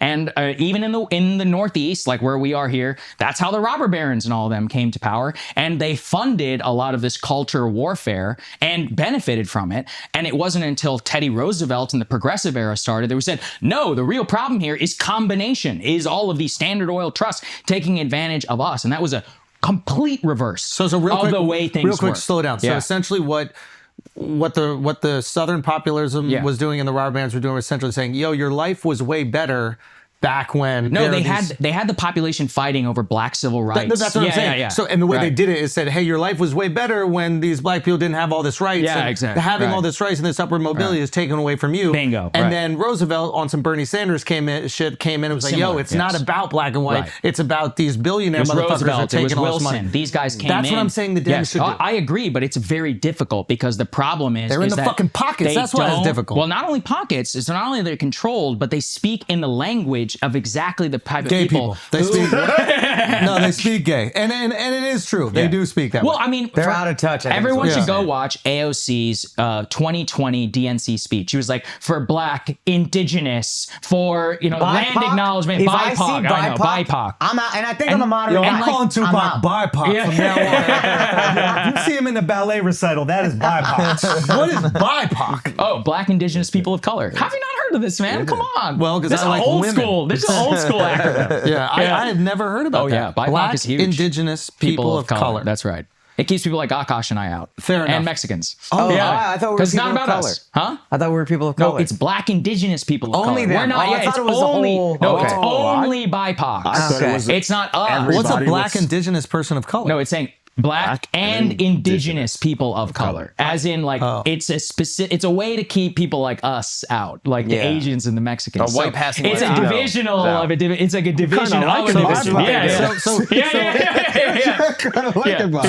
This is interesting. What this is a mirror image of what you just described with the robber barons You're and with exactly the right. Southern populism. Yes, yes. It's just flipped. that was his whole point. Yeah, I'm sorry. I'm still trying to figure out acrimonious. Like, but BIPOC is an acrimonious of black. Okay, good, got it. Okay, I got that shit now. Okay, so that's genius. Again, you're just flipping it, and it does feel good. It does satisfy you in that moment. You're Feels like, I great. don't have something. They're the reason why I don't have it, but they're unable to execute the task at hand, which is really, hey, there's a lot of people who got a lot of money. Yeah. They could be fucking Indian, they could be white, they could be Jewish, they could be whatever the fuck they are. And in order for you to get some money, they're going to have a little less of that money and influence, potentially. yeah, you're right. Even if that's wrong, if they run on that, it is so much more digestible. And they need credibility. Now, where do you get the cred from? That's the problem, is that I think that AOC and a lot of these other people are so, these statements in the past. This is what fucked Kamala. they'll burn them. Kamala Yeah, has been that's a good so point. fucked from those 2019 That's a press good point. conferences. We need a health care for all illegal immigrants. I'm like, why don't we just start with health care for Americans? So the right? second- You need why don't we Luigi. just start here? You need it's Luigi, bro. like- No, but that's interesting because the second AOC runs for president, they're going to run the BIPOC Dude, shit. easy. Yeah, All her easy. old It'll shit. be everywhere. And you know what? That will affect. Sorry, go. This is where Yeah. you're kind of fucked in a primary system where you have to appease the most extreme voters Yes, because they'll yes, come out yes. in the say the wild Democratic shit to get the primary. support. Yeah, and then as soon as you run generally, people are going to be like, look what this bitch said. Look That's what why she I said. think the next Democrat has to come from fucking no. Oh, Yeah, wait. yeah. Oh, wait, That's I want to really know what you guys disruptive. think. Yeah, go. Stephen A. Real quick, Miles had a very interesting take from, what was it, Colin Cowherd? Yeah. Basically, he said, picture LeBron. You think about LeBron, no, like great passing, great this, great that. Picture MJ, ultimate winner. Picture this guy. Now he goes, now picture Jason Tatum. Nothing. And then you had a point from Gilbert Arenas that you were talking about earlier where you said the league just won't give him, they just won't get behind him. And I might be misquoting Gilbert, but it seemed like he was trying to say the league won't get behind Jason Tatum, despite him having all the intangibles. Yeah. Like he got the skills, he got the ring. Yeah, but I think he's not likable. There's nothing like, you don't like this guy. He is, I think I said this to you. Oh yeah, this is the post game when he won the championship finally. Yeah. He didn't play great. Yeah. And then his speech is just like copying everybody else's. Yeah. And I think everybody was like, oh yeah, you're just light skinned. You're just light skinned. Like, So I agree with everything you're saying. But the league does seem to get behind the guy who was suspended for shooting people. because he's exciting. So they don't really care about if you break the law anymore. I guess not. I think we don't care. And so Edwards they got don't a bunch care. of baby mamas he's trying to abort. Like the guys who are taking over the league, they don't exactly fit the mold of what the league would get behind. Yes. Say whatever you want about Michael Jordan and like gambling. Nobody knew any of that shit. They kept it out of the news. He was the face of the league, and also he was never in trouble about anything. Just LeBron? LeBron never. Model citizen, all things considered. Steph Curry. Model citizen for real. Jason Tatum is a model citizen. Yeah. Why not give him the league? Because I think the league reflects what we want to support. So they're doing the wrestling thing now. David Stern would be like, I'm going with who's the most professional and who's going to be, match the character of the league. Whereas Adam Silver is like, what do the people fuck? No, Yeah. Luka needs to go to the Lakers. All right, we'll That push that works for trade us. through. Yeah, Fucking. Yeah, that trade might not get pushed through back in the day. we were just talking about that. That's wouldn't Vince McMahon shit. Yeah, Like, that wouldn't stop. 100%. What is Tatum It's also one exceptional stupid at? fucking idiot dude made it. Huh? What is Tatum exceptional at? He's very well rounded. He's a great scorer, good defender. Like well-rounded. he's good at No, he's That's like Tim he's an Duncan. unstoppable scorer. But that's what I'm saying. Yeah. If you say he's an unstoppable scorer, then maybe. And But like I a don't guy think, who's you go. I just don't feel like he has something in his game that's just so out of this world, the way like all the other people you named. I think what Alex is saying rings true, which is like we relate to disruptive play. So Steph Curry was disruptive. Allen Iverson was disruptive. LeBron. And Edwards is disruptive. LeBron, like weirdly, I think LeBron was so disruptive, to be honest, because of his passing ability too. If he was just like a guy who's dunking on you, same with Luka. exactly. Yes. Yeah. But I also think I think we're forgetting Also, that. Luka's white. I'll be honest with you. Like, if Luka's not white, his style of play, I don't know how marketable he is. I think he's less marketable. But if he was black, he would be in better shape. Yeah, he was. He'd be dunking. He'd be leaping. 100%. He'd be leaping. He'd be leaping. He'd be LeBron. There it is. But do you hear what I'm saying? Like, he's kind of like slow and plodding. Like, it's easier to get behind that for a white guy. You don't expect athleticism. I mean, do we look at Luka as Tim Duncan if he's black? Yeah. Isn't that interesting? Yeah. And Tim, go. Yeah, and they'll both talk shit, actually. Tim Duncan would talk, I guess his shit talk was funny, but he'd be like, nice try. Have you ever heard Kevin Garnett talk about how Tim Duncan would talk shit? He'd be like, almost got me. Like little things like that. There you go. That was good effort. No, I will say Tim Duncan's in the post, and it's a little bit more boring style of play. Like Luka's doing step back threes, so the game has definitely changed. But in terms of being like, he's not very like flash and excitement. Yeah, he's really using speed and the ability to slow down, and he's using his body weight to score. And I'm trying to find a black player that's like that. Harden. Huh? Harden. Nah, Harden is athleticism and just fucking. I think as Harden got a little older and didn't take care of his I'm saying body. in the heyday of Harden, yeah. It's just I hate making that argument, but you have to calculate race in the somewhat, and he's not like excited. Like I don't want to shit on Luka, but he's not like oh my god. When you watch Steph, you go oh my god. Yeah, fun, but not like Steph. Yeah. But I will say also, I think the reason David Stern cared more about character is the United States was more puritanical and cared more about character. And now, now we don't give a fuck if you gamble and you fuck girls. And Trump has shown us if you are funny and engaging, we'll get behind you. Yeah. In this day and age. So I think the league is like, all right, Jason Tatum, you're a model citizen, but you're not as funny and engaging as these other guys. And that's who the people are getting behind. So that's who we're getting behind. It's interesting. And Jordan's gambling issue, I feel like the only issue is that he didn't do stake. Yeah, because if he did stake, like if he used like the leader in global betting in U.S. social casinos, oh my gosh, he would love a social casino, bro. Dude, that's the only reason LeBron's better. It is. Wait, no, I'm not. I am not. Oh, you almost got him. You almost got him. He was nodding his head. You almost got me. Now I know that Jordan did like to like take some time on his own, and I'm sure at that time Stake would have like an anti-social casino. But right now, they are the leader in U.S. social casinos. And you can bet on top sports and political events and use the promo code FLAGRANT and you're going to get your welcome bonus. Did you know that? A welcome bonus? You're going to get a welcome bonus. Welcome. And you're going to get your bonus. Go get your bonus. Go get your bonus. Let's get back to the show. I want to know what you guys think. Stephen A., do you think he has a chance? No.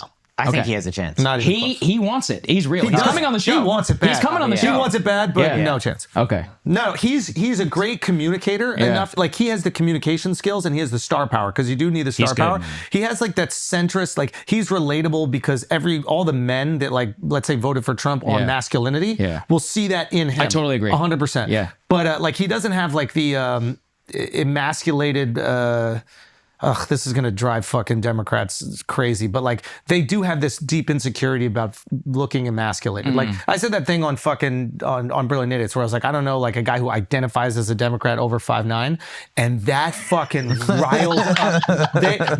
I've never seen so many people, and I think it was just emblematic of this feeling like people going, they think we're bitches. Yeah, that's right. And so deep down they have That's that so thing. funny because Al pretends he's 5'11", but he's 5'9". Yeah, exactly. 100%. So funny. Yeah, you got the lips though. You got the lips. That's so funny. But it is. But here's the thing. That wasn't always the case. Don't get fucked up. Yo, think about it. You laughing a little too hard. No, but think about it. He wears lips. Yo, insult. the conservatives, when I was growing up, got no pussy. They got no pussy. They had gay relationships on the side. They weren't getting anything. Still do. They crash and grinder. Maybe, but Elon got 17 kids. Like, whereas he just had another one. Exactly. Yeah, you guys see that? Bill Clinton was getting head in the Oval Office. That's right? cool. Like Democrats were the ones that were actually cracking cheeks. They were winning the culture war. 1000%. Yeah. So that's true. The cool war, that Democrats. That is kind of flipped because the Democrats now have to be like so concerned. Now Stephen A. doesn't have that. Stephen A.'s out here like, yo, Latinas got big asses and I like Latinas. So why do you think he has no chance? Yeah. I just don't think that he doesn't have the same baggage, dude. Like whoever comes next, it has to. Obama I agree with you 100%. Came out of nowhere 1,000,000%. because he didn't vote for Iraq. Like you have to have somebody who has got credibility. Or you have to have somebody who doesn't give a fuck. Like look at the amount of baggage which Trump had. Yeah, but the Let thing me is, take his away no baggage, chance. Let me take away no chance. Yeah, he has a chance. He has a chance. I need to see some credibility. Like I think what worked for Trump, even if it doesn't even make sense, but we could bridge the gap, like the cognitive dissonance in our brain evaporated when we're like, well, he's made these deals. He likes making deals. Yep. He could make deals abroad. Yeah. I need to see Stephen A. I need to believe that Stephen A. could talk to Putin, talk to Kim Jong, and make some deals go through. And I understand what I'm saying. That's interesting. Sounds crazy. Yeah. But a lot of... No, I understand that. No, I get But what what you're I saying. think could help him in the primary is I think he can beat whoever the Yes, Republicans bring. absolutely. So in a Absolutely. primary, Yes. he's good at arguing. Yes. He doesn't give a fuck. Dude, he goes I on can see Hannity. him He out actually does arguing pretty whatever well. I think he Republican does doesn't well. give a fuck. Yeah. I like that. And then he's- maybe in he can the communicate. election, the Yeah. general, you say, I don't know if he can do Yes. politics, diplomatic shit, whatever. Watching him on Hannity, he's That's got a- another that's a good thing. point. That's a good point, All yeah. politicians need this. You need a love of the game, dude. And Steven He likes the it. love of the Yeah, game. I mean, think about it. Like, you want to give up like your wife and your children's future to be in a Secret Service bubble. Like, Oh, it's do you know crazy. how narcissistic you have Yeah, to be yeah, to it's actually crazy. pursue this? Like, That's you have to be crazy. kind of fucking crazy. Yeah. I won't do And, another like, podcast a week. That's what I'm saying. Like, it's like, I want to go to my daughter's gymnastics Bro, class. like that, and that's Yeah. normal, Yeah, right? Like yeah, that's we're what normal normal people. people Yeah, do. I wouldn't do it, but Yeah. having spent some time around these people, like the burning need Desire for for it. attention, desire. You need a black hole inside your chest that can never Yeah. be filled. Like, and when you read all these guys, Clinton, you're like, oh, he had 4 stepfathers. They used to beat the shit out of his mom, and what did he need? He needed affirmation from women, from people. So he's always running. Freshman year, he runs for president. JFK, same thing. He's like watching all this insanity at home and all this. He needs women the way that his father needed women. He needed the love of the people as the second son. His to dad the didn't even first want son. him to be His- president, right? His dad wanted the older his brother first to be son. president. Yeah. Didn't you always say that? Yeah, That Joe- was JFK. No, Yeah, that is yeah, JFK. yeah, Yeah, you're yeah. right. I thought you said Clinton just No, now. no, Then he Clinton moved too. on to I said JFK. Don. So like, he talks so yeah. well. It is a lot. You're so smart that it takes sorry, us a second to catch Who up. had 4 dads? Oh, Clinton had Okay, it. I that think was Clinton Clinton. And then you moved to that's Kennedy. right. I was Yeah, still on Kennedy, Clinton. yeah. No, I'm saying Holy these shit. guys Yeah. have. I mean, Trump fuck is going on? If we're being honest with Trump too, like Trump's entire desire is what? Please his father Of course, and yeah, his yeah, mother, yeah, right? yeah, It's like yeah. that Oedipal like need is Yeah. like deep inside. Yeah, yeah. What about Jon I think Stewart? Stephen has that. What about Jon Stewart? Oh, I don't think he'd do it, but I would love it. I think he's brilliant, and I think he's a great critic. I don't know if he has that. I don't know if he has that same love of the game. And I mean, again, we have to think about what are you giving up? John You're is a giving up complete everything. human being. You will give up everything Yeah. forever. John is a great communicator, but I don't think that he has that same desire to play. I mean, To be politics loved. is also a coalitional sport. You have to say something and then meet with somebody who totally disagrees with you, and then go on a stage and be like, "We're the best friends ever," right? Like that requires kind of some self-hatred and like some weird shit to do, like, and absorb all of that. And I think John is almost too honest and like too good of a guy. And that's why to run for that's why president. he has our trust. He has. I love John. He I has would the love level him of to do it. trust that we need. But you're right. He might not have that deep black hole. Yes. That is needed to go out there and give Yes. everything To up. have this way. Yeah. Are you saying Yeah. are you saying he couldn't win, or you're saying he would never run? He might not want it Maybe enough. either. I mean, and actually, I think No, he could win. I think think he he wins wins. landslide. I don't know, man. The Democratic nom, yes. You have to put, yeah, that's different. But like, Yeah. and actually, even then, I'm still not quite sure. Like, what you need a fighter. Like, look at the liberal energy right now. I mean, frankly, like, I kind of make fun of them because they're like, these guys are going viral and from town halls. They're like, get up there and get yourself arrested in the Department of Education. I'm like, bro, what the fuck is that going to do? Like, what are we doing Did here, that make man? you feel bad that he Yeah. like lifted his voice an octave to talk? Like he didn't even know he was doing that. He raised his voice an Sounded octave. like Made it feminine. That's a problem. That's true. No, Yeah, seriously. yeah. And I know obviously you're gonna have some bias, but like they have to. And yes, I am very biased. They have Please to, keep that in mind. but Yeah, I speak yeah. about this That's funny. like purely culturally. Like Yeah. they have to address that issue so that they can become more relatable. And I think Stephen A. addresses that. There's Yes, no that's what I was guy trying to get that at. looks at Stephen A. and thinks of like an emasculated. Yeah, man. he's not a bitch. Can I tell you- To me, Yeah. I'm just like, you're not a bitch. There's Yeah. a clip I know you've seen. This is where Jon Stewart, I don't think wants to, but he would win. Tucker Carlson got the his 2000 got his Crossfire high thing. voice out, talking all this ranting and raving. Yeah. And I know that's your boy. I don't like Yeah. him. But then John just goes, Tucker, you wear a bow tie.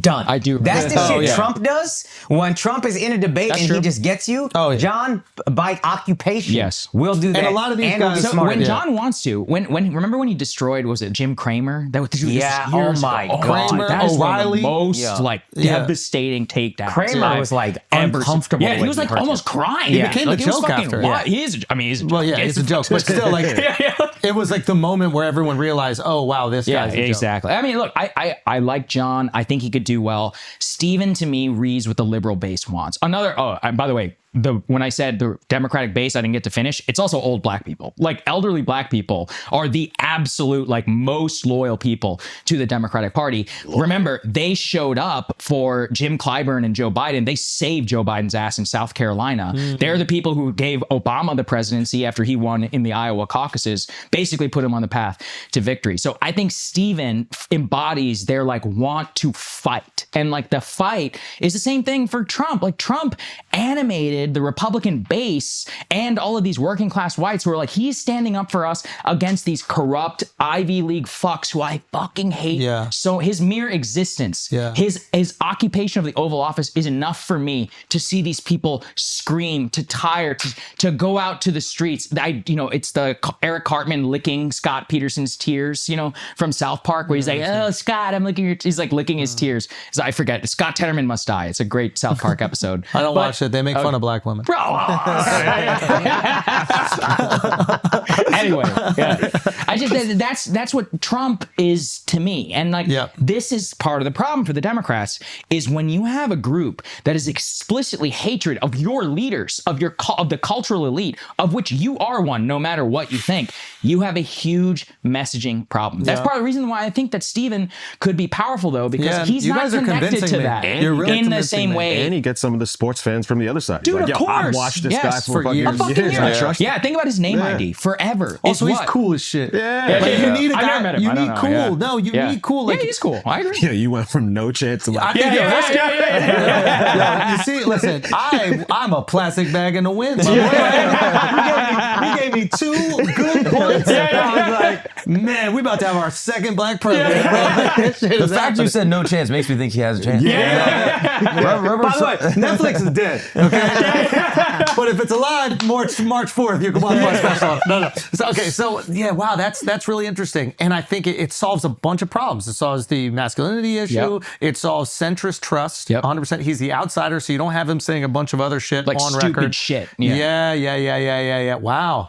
Wow. And he does want it. He wants it. He said something. And he he's has like, the fire. Yeah. More than when I see his eyes twinkle when he's going at Sean Hannity, I'm like, this fucker he wants loves the game. Like he's just like Trump. All the greats, they live for those moments. Like Clinton said, the most depressed he ever was when he had to leave the White House. Like that's who they are, dude. Yeah. When he had to stop at a red light for the first time. Like that's what they live for. You know what I mean? But like that's what it takes. You know what's crazy? That's for what it 3 years takes. before that, every day he was going home to his daughter. Yes. Looking at him as he's having this cheating scandal. He's got to talk to her. He's got to go lie to the entire country. He's the worst day of his life. When he leaves I have to leave all of that. Yes. I have to leave all of that behind. He was like, the first time I walked into a room. Genius. The most depressing. Now I'm gonna have to look my daughter in the eye after getting my dick sucked by the intern. That was fun. I'm getting impeached. I'm fine. He's like, I'd walk in a room, they wouldn't play Hail to the Chief. I didn't know what was going on. I was like, hey, dude, like that's insane, that's who they are. Yeah, these people are nuts, man. And listen, they're great. That's why we need them. We need somebody else to absorb all this bullshit. Yes, the rest of us want to go to our daughter's gymnastics class. You need some. That's a great observation from obviously being, years in politics and understanding like the constitution of the person that's going to do the job. Absolutely. They do need that burning desire for approval and the need to fight. Yeah, that is. Wow. I think Steven has that. And that's why when I look at and Kamala, of course, never had. No. She had the narcissism and all of that to pursue it, but she didn't have. She wasn't a star. She just was. She couldn't convey that. Yeah, she couldn't combine that. I guess for greatness. But I think she has the same issue. She's got horrible baggage. She'll have the She'll never baggage. make it. In my opinion. Who else? Yeah. Is there anybody else? Any other outsider that's interesting to I you? would have made a case for Dean Phillips, the guy who ran against Biden in the primary, only because he has the same thing Obama had in 2002. So in 2002, Obama, fucking nobody, literally gives a speech outside the state Senate against the Iraq War.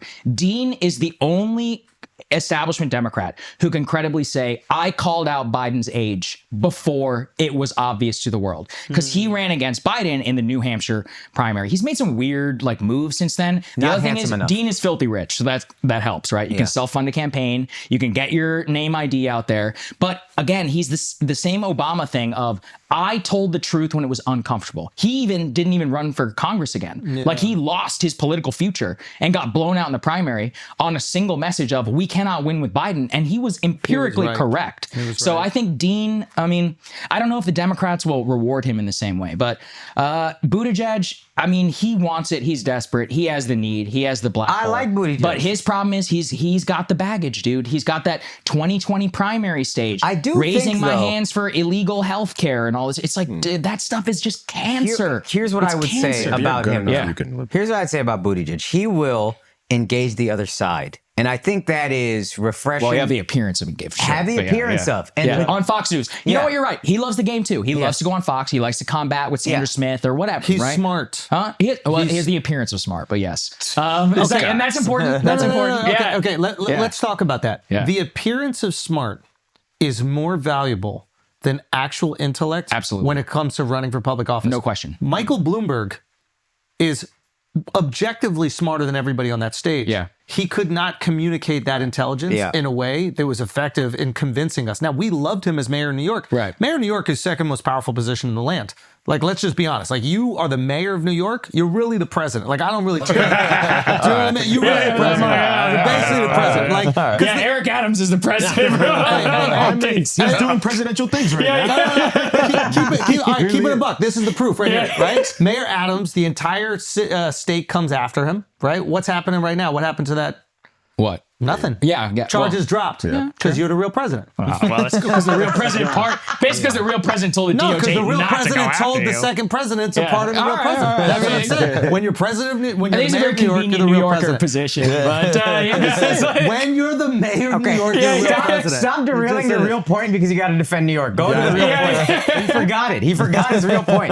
We're getting the migrants out of the hotel. The appearance of intelligence is more important than do intelligence. think it would be nice to have shit libs stand up for their city, because there is this weird, because you guys notice this, I'm sure too. What's a shit lib?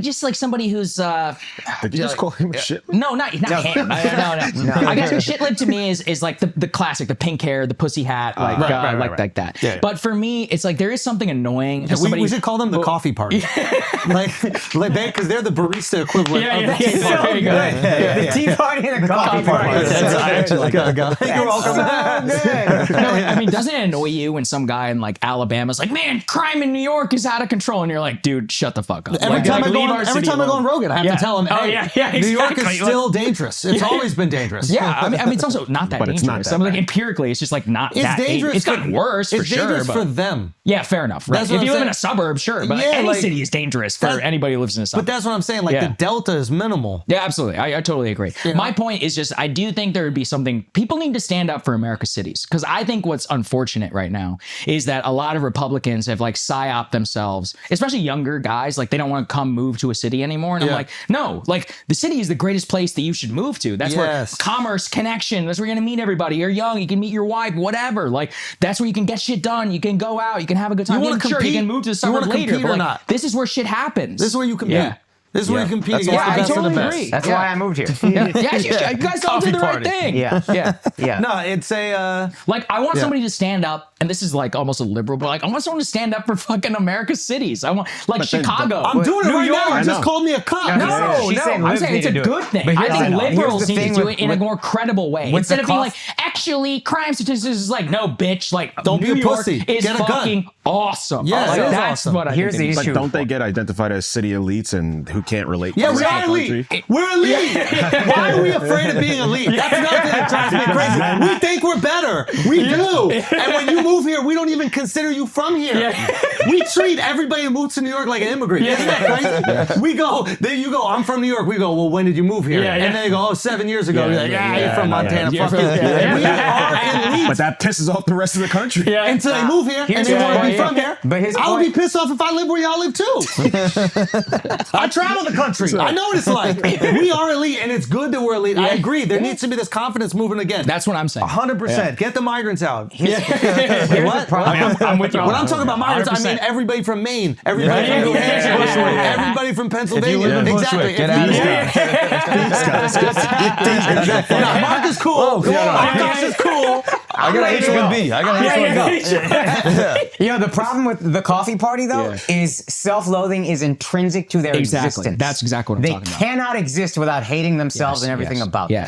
So I have to hate New York City even though I live here. I have to hate America even though I live here because I hate myself. Well, can I ask you a question? Can I ask you a question about that? Does it come from, and I'm curious about this, does it come from actual self-hatred or does it come from a need to be liked and accepted and the feeling of, if I shit on my existence, these minorities might accept me? Aren't those kind of one and the same? Doesn't one feed into the other? Again, I don't know chicken or the egg, but I don't think that they're doing it just because they hate themselves. They might hate themselves, but they desperately care about the approval. Because people who hate themselves, they just kill themselves. And it's like, you know, it's solid. I like that. I'm okay with that. I love that. No, I'm not saying suicide hotline. They shouldn't do that. I'm not saying you should do that. But if you just have this pure hatred for self. But don't you feel like sometimes there's like this need of approval from the appearance of self-loathing. Yeah, it is diametrically opposed to stand up for a big city when you're like, your whole existence appears to be shit on everything that is of my existence. I also think it might be education. Like there's this guilt that is like ingrained in you in the college system, right? Like America's bad, you know, it's like the existence of the country's bad. Like the things that we do are awful. And there's like this thing that gets embedded within you, whereas like a working class kids or whatever built with much more patriotism, both in the home and probably just around like the way that they think about things. They're like, we do bad stuff, but it's a great place. The easiest way to deal with privilege is to apologize for it and not actually do anything to help. It's just to apologize for it. It's the Band-Aid. Yeah. Whereas really people I didn't grow up poor by any stretch, but I feel like I worked up. I started in comedy, blah, blah, blah, so I don't feel like I have to apologize for this. Yes. If my kids, God willing, I'm successful I wanted, they might feel a little bit apologetic. I didn't earn this. So you know what? Instead of actually like going on doing community service, why don't I just apologize all the time for my existence? And I think that's a lot of times why those guys are the loudest ones in the Democratic Party, and they've taken control of the narrative. Well, a lot of it is also about like this need for control. Like that's where I think if you were talking about how the right wasn't cool and the mid 2000s, like because they were trying to tell people what to do. But like the modern right has basically become a socially libertarian right. I mean, I don't think he likes when I say this, but for years I've been like, I think Dave Portnoy is one of the most important political figures in the country. He would love this. Go on. No, he would not. I don't think he likes it because I think what I always say is like Barstool Republicanism is the new basically wave of conservatism in America, which is you do what you want to do, but don't fucking tell me how to speak, right? Because I think Dave would love that. I don't know. If you remove Republican and Democrat, well, that's what I'm saying. He doesn't want it to say Republican, but if you like they are Republicans. Cultural influence, I think that he would really appreciate that. What I think you're right. That guy could be president. Is like the thing about Portnoy, Barstool, whatever, is it's about saying fuck you to the man. And like in the 2000s, the man was George W. Bush in the church trying to tell us or gay people or whatever not to get married. Now it's you don't know BIPOC, you fucking racist, or like you're not just race, you can't just not be racist. You have to be anti-racist. You have to read this stupid fucking book by this grifter Ibrahim Kendi and all this other nonsense, right? And America is very socially libertarian because we're not really religious anymore. And so now we're like, I'm going to live my life, like all the grill dad conservatism. There's a lot of different like words for it, but it's like, just fuck off and don't tell my kids about transgenderism or whatever at age 7. And I think that like Barstool kind of, the brand exemplifies what I'm saying, which is saying fuck you to the cultural elite. Well, and their Americans success in general love to say fuck you. Of course, that's who we are. That's literally we love rebels. And we also love, and this is something I hope Democrats start to understand, is we love abundance. You have to sell us on abundance. Yeah, absolutely. And I think that's one thing that like the Democrats haven't done. What oh, you would love the new Ezra Klein stuff. They're writing a book about abundance. Okay, so I want to talk to this guy. You should have him on. I would love to have him on. I'd love to go on his show. His co-author is named Derek Thompson. Fuck that guy. Fuck him. No, I'm joking. He's got a great podcast. Plain English. Shout out. Yeah, it is a great podcast. Yeah, it's a great podcast. I'd love to go on. Shout out other podcasts. Yeah. But he's a liberal. He's obviously liberal. Yeah, they're Democrats, like capital D. I think there's one thing like, and again, I get away from like Republican Democrat. It's like, let's just talk about like culture, because obviously things shift, right? If the Republicans were the party of censorship and now they're the party of like libertarians, it's not really a Dem Republican thing. It's just like which party is accessing the things that Americans need or care about. Yes. And this idea of like, we're dreamers, right? It's like in our DNA, we're risk-taking dreamers. We need people who are talking shit and willing to take risks. We're the frontier. That's who we are. Everybody in our family, if you go back a generation, left their entire existence to just try to make it here, right? Bingo. So when a Democrat is coming in, I need them to say some wild shit. I want them to say, listen, there are all these developers in New York and they're trying to put these fucking buildings up. So yeah, we're dead in that. Matter of fact, we're going to take that land over there. We're going to build 10,000 fucking units. That shit is going to be cheap. And now you can live in Manhattan for under $3,000. Even if they don't do it. Yeah, people will be like, tell me that. Yeah, absolutely. If Trump could say we're taking Greenland, you could say you're taking a little patch of land in Manhattan and building affordable housing. Say some wild shit that makes people go, whoa, that kind of sounds fire. I totally agree. And don't make it, we're going to shoot every kid up with the fucking hormone or whatever the fuck. They don't actually say that, but that is the rhetoric. But there's a tacit acceptance. It's pretty wild. There's an acceptance of it. But then you have politicians who just make a bunch of bold claims that they never do. And welcome to America. But then we go right back to losing trust in politicians. Hey, well, you got to do some of it. But Trump the trust is zero. The trust is zero. Trump is at least doing the shit that he's going to say. Where's the wall? If you like it or not, he's doing it. I wouldn't say that, man. I actually am not like that's my problem with Doge. Is I feel like the whole Doge thing is not really how it was sold to me. What's the Democrat build the wall? There's no wall. Healthcare. But the problem is, I go, okay, what about illegal immigrants? So like, and I go, is it going to cover transgender? Is it going to cover abortion? It's like low key. You almost got to stay away from healthcare because they're all in the pockets of healthcare. Yeah. Give me the Democrat build the wall. If Democrats go, eggs are $1. That's it. Don't even tell me how you're going to do it. Eggs are $1. We subsidize corn. We subsidize milk. We subsidize all this other shit. We're subsidizing chickens. Eggs are $1. And then have Republicans go, well, actually, price control. We can. That's where they're at. And then you go, you sound gay. Eggs are $1.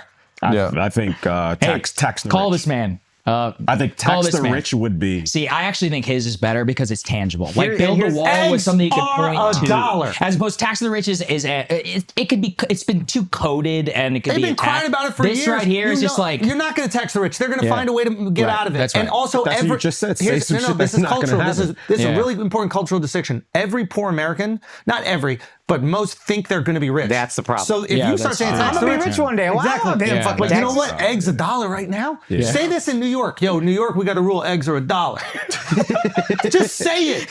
Whoever says that first wit. If Stephen A. Smith goes, eggs are $1. Hey, listen, Stephen, call him. It's that simple. I need Democrat build a wall. Yeah. Give me 5 build a walls for Democrat. Eggs are $1. But you're touching the class problem, and I think part of the self-loathing is the social problem that they've been addressing for the last 10 years. Bring that. I think the internal self-loathing we're talking about from like the left comes from this idea of we're elitist, so we need to like bring ourselves down and we need to ingratiate ourselves with the disenfranchised, the trans, the BIPOCs, all that stuff. When the real problem underlying all of it is the class issue that eggs are too expensive and that there's no affordable housing. Well, I would say housing is number one. I actually think what you were saying. I would mortgages or something like that. I'd be like, all mortgages are 2% from now on. JP Morgan, fuck you. Done. Yeah, people would be like, what? Figure it out. Be like, no, that's not possible. And Jamie Dimon's gonna be on CNBC, be like, well, actually, that is. Hey, why don't you shut your ass up? Hey, I'm gonna take all these eggs that are $1 and I'm gonna throw them at your fucking building. But we had this. You remember the guy that was running? The rent is too damn high. I do remember that. One line. The rent is too damn high. And he was the hero. People loved him. He was a celebrity. Well, he lost. He lost. Well, he was part of that fringe party. He became nationally famous. He had nothing. didn't even live in New York. I know about this guy. He was a homeless guy that ran and almost won off of one line. He didn't almost win. He lost really bad. He lost really bad. He's a homeless guy. It doesn't matter. Yeah. But I'm just saying, Of that's course, a rent is version too of damn that. high. You're homeless, right? Like, that makes sense. The point I'm But trying to that's say proof. I think that's proof of the point. that a guy, If Stephen A. says rent is too damn high and also has some fucking policy and is able to sell it, If you and sell it. eggs, we're gonna make him $1. I love that build It the wall can't point. I just think be the you're one thing, but absolutely if you right. have some that's one of the credibility, genius. The other thing then about that- Trump, and part of the reason the Democrats. sorry to cut you, but like no, the go guy ahead. from Squid Game that said he was going to give $1,000 to every person. Oh, that's right. Yeah. Wait, which one? I mean, not exactly, but Andrew it does. Yang? Andrew Yang. He was the in guy Squid said Game. he was going to give $1,000 Squid Game. to every I thought you were American. talking about the actual Squid Game in the new season. Yeah, And I was like, well, they kind of did say that because they were they're going to split all the money. I was like, Number 351 was running for president. He said he was going to give $1,000. No, he was never in Squid Game. yeah. I don't think he Mark, was. stop fucking You should making have shit him on up. here. I don't You should think have he him will. on here. You know why he's bitter? Because we wanted him on when he ran for New York, and Yeah. he didn't I'm come not because it was bitter. risky. I'm not And bitter. then he Really. lost. I'm not bitter. And that's why Andrew would That's come why on he now. got killed He in would. Squid Oh, Game. of course he's come on now. He needs it. What I told him was what I told Andrew Yang is you cannot win. You cannot become mayor of. He's 351. Oh, that was Andrew Yang. That was Andrew. Yeah, you yeah. cannot Check become mayor of New York without coming on this podcast. Okay. It's a simple fact. Right. Okay. Yeah. Most Eric people that Adams did voted it. for Eric Adams think Wait, are it's you going Alex to get Mead. Cuomo? You got to get Cuomo. Oh, is he running again? Dude, he just announced yesterday. You got to get him on. Oh yeah, I would love that. That would be fucking incredible. Which one is the Cuomo? Which Cuomo is Andrew this? Cuomo. Andrew. Yeah, the he's old going- governor. He's going from governor. See, that's the Yeah. thing. Governor of New Chimp York. nipple sauce monkey. Yeah, I call him a chimp nipple sauce monkey. Yeah, I did call him a chimp nipple sauce monkey, but he That was doesn't during have the chimp COVID nipples. thing, right? Yeah. I forgot about that. That's how powerful mayor of New York is. You go from governor to mayor. That is an upgrade. There you go. Yeah, I don't know who the governor of New York is. I'm going to be completely Kathy honest with Hochul. you. Come on, you fucking. Yeah, you know. Yeah. We have a woman running. Yeah, this yeah. This guy is crazy. You can't be telling me You that. know who the governor. Of I honestly yeah, didn't know. The last governor I knew was the blind guy. That was the last governor of New York. Alex Spitzer in New Jersey. No. There was a blind guy that went to the Yankees game. Fox, the black guy, right? Wait, what are you talking? Dinkins? No, there was a blind guy that took over after somebody stopped, and he was blind, and they brought him to the Yankees game and gave him a What the fucking. fuck are you talking about? What is his name? David Patterson? David Patterson. Yeah. Patterson. Oh man, when was Do that? your research. Yeah, I thought you know shit. I don't fucking live in New York, dude. I don't think it's not the capital of the world. Look at that It is the fucking capital. Simpson Yeah. character. It's the capital of the world. That was the governor of New York. Nah, he's Stevie Wonder blind. He's faking it. When was this? Yeah, I remember this. When was his term? I have no idea. Come on, man. Just say backspace. The best terms. Yeah, just God damn, Golly. He's fucking shit. What the fuck is that? Free Luigi. We need Luigi back. What the hell? All right, guys, let's take a break for a second. Listen, we talk a lot about freedom on this podcast, okay? A love for America, patriotism, girth. There are many things that are important to us on this podcast. When I say girth, I'm talking about something thick that you could put in your hands, okay? Something you could crack open and give you a jolt. Something exciting, something to give you energy throughout the day. You just grab it in your hand. You can almost feel the veins in it. What am I talking about? I'm talking about Black Rifle Coffee energy drinks. Free yourself of exhaustion. Yeah. Free yourself of those eyelids slowly closing on you. Free yourself of another thing that basically means you're tired. What I'm telling you right now is if you need that 200 milligrams Black Rifle energy right here, zero sugar. Why is it zero sugar? Because sugar is from communist countries. Yeah. Sugar is from tyrannical dictatorships. Yeah. Okay? They've done unthinkable things to their people. We don't need that in America. What we need is energy, sans sugar. I can't believe I even use a French word. Somebody, I'm not going to say it. I was going to say something, but some of you might take it seriously, so I'm not going to say it. I understand the influence that I have. The point is, 200 milligrams right inside this. American caffeine. American caffeine. Look at the girth. I can't even touch fingers on that. Where do you think that goes? When you drink that, where do you think that goes? Yeah. Where do you think it goes? Straight to your shit. Yeah. Straight to your, you know what? Come on, guys. Yeah. Come on, stop fucking playing around with me. It goes right to your cock. Yeah. It goes right to it. Okay? It goes right to your cock. That's where it goes. 200 milligrams of caffeine directly to your cock. Yes. And as the great Will Ferrell once said, a river of ejaculate would spray upon whoever sucks it down. Yeah. Let's get back to the action. Yeah. The point that I'm trying to make is, if you're exhausted, You need to storm the Capitol. whoa, Mark. What? I'm saying if you need to. No. For America. Mark, we're not doing that. We're But not if you doing that. have to do it. We're not doing that, but free those people. But we're not doing that. We're not doing that. The point that I'm trying to make is, if you are exhausted someday in January and you want to make a change, you want to make a change for the better. Do you know what I mean? Go to a voting booth. That's what I would recommend. Yeah. Even if it's January. Yeah. Wait there with a sawed-off shotgun. late voting. Sorry, don't do that. Don't do it. Late vote. Yeah, vote. Just make sure you vote, okay? BlackRifle.com. You got to use the promo code FLAGRANT. You're going to get 30% off today. And America, if you really want America, okay, to win World War III, Yeah. you think we're going to be able to do that without 600 milligrams of caffeine Right to your directly cock. to your cock? Do you think that would be actually possible? What do you think is scary when we like take drones over there to Russia? No. When we're walking around with huge fucking 5 3/4 inch cocks poking straight out of our military trousers. That's what Russia's going to be afraid of. Point I'm trying to make is Black Rifle Energy. Energy you can trust. Energy that makes you free. Energy for America. Energy that will make Greenland ours. Now let's get back to the show. All right, guys, you see the lights. You'd already know what time it is. It's hard dick season, okay? We're about to come out of winter. Guns blazing. Guns blazing. I know some of y'all get that hermit dick in the winter. Maybe you get that seasonal depression. Dick don't get as hard as it should. And you haven't been blue chewing because you're foolish. Your ego got in the way, okay? But you know who needs it? Your girl needs it. Your side chick needs it. That baby mama who's lonely, behind on her rent, she needs it. Everybody needs it. And you do too. And you know what? You can get it for free. I don't even know why we're making this a financial issue. All you got to do is pay $5 shipping. You're going to get a month free. You go to bluechew.com and use the promo code FLAGRANT. It's really that simple. Hardest dick you've ever had in your life. Same active ingredients inside Viagra, Cialis. Who the hell uses those anymore? Yeah. Viagra or Cialis. Yeah, what are we, 95? I know. It's like drinking out of a colored water fountain. You got to update. You got to use the new, okay? The Blue Chew is the new. You're welcome. Get after it. Now let's get back to the show. We have a limited time here. So do you think that we got to something from DOGE? I think we did. I think right? we fixed the Democrats. I think so. Yeah. I honestly think a lot of Democrats should listen to this. And if you're a Democrat or whatever out there, you should send it to people. Pat Ryan. You know what's also funny? I try to. I mean, we have the conversation with Brilliant all the time. We talk about it here. What I realize is I got to go on more. I was telling you this. I have to go on many more left-leaning shows, and I realized this even when I was doing some press for the pod. Is that one, those conversations are so much better because there's a perception, I guess, of me. And once they actually think have a you're literally conversation, MAGA. They literally think you're MAGA. And here's the thing. People ask me that. They're Of like, course. I'm like, dude, I don't know what you're fucking But I have empathy for them. No, I have empathy for them Yeah. because I'm sure like the way I think of anybody who I've only, seen a headline of, and then I see like one little clip of.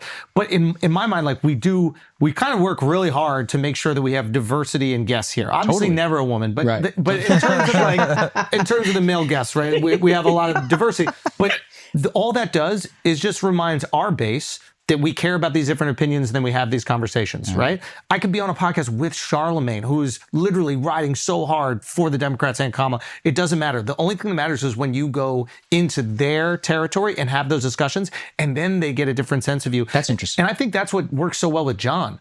I think when John would go on Fox News, it's not about having the Fox News guys on his program. Yeah. He would go over there because you're going into the lion's den. You call the lion's den, but then they get a sense of you. So it's something that I realize is something I'm going to make more of an effort, and we should all do, going on other pods.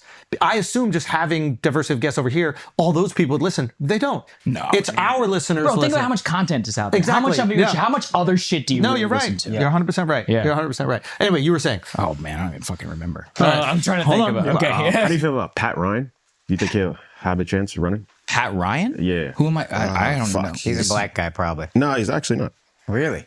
The representative? Yeah. No, dude, no. I heard him talk a few times. What about Newsom? That's interesting. I think he's got too much baggage. French Laundry is just so fucked. It's so bad. Yeah. He's got the same problem. Can you explain that to everybody who doesn't know? Oh, sorry. He dined at the French, which is like one of the 3-star Michelin restaurants. I think it's Thomas Keller, right? Yeah, he dined at the French Laundry. He was indoor dining when all of the rest of California had non-indoor dining. During COVID, it was a huge scandal, rightfully. It was ridiculous. They shut down all these businesses. I think shit like that, he reads to me as too elitist. He's got too much of the baggage, and he's also trying too hard. He just started his new podcast. I'm like, ugh. Like, he gives me the fucking ick, dude. Yeah. Like, you know, with the I agree. with how desperate he's contorting himself. It's just too much. That's why, again, I come back to it has to be an outsider. Also, it's not in like, the way Trump broke the Republican Party, it has to come from outside. It's Obama, and the perception, the state could be flourishing, but the perception of the state from the outside is that it's struggling. I mean, empirically, they lost 500,000 people. It's just true. But even if they were doing really well, totally,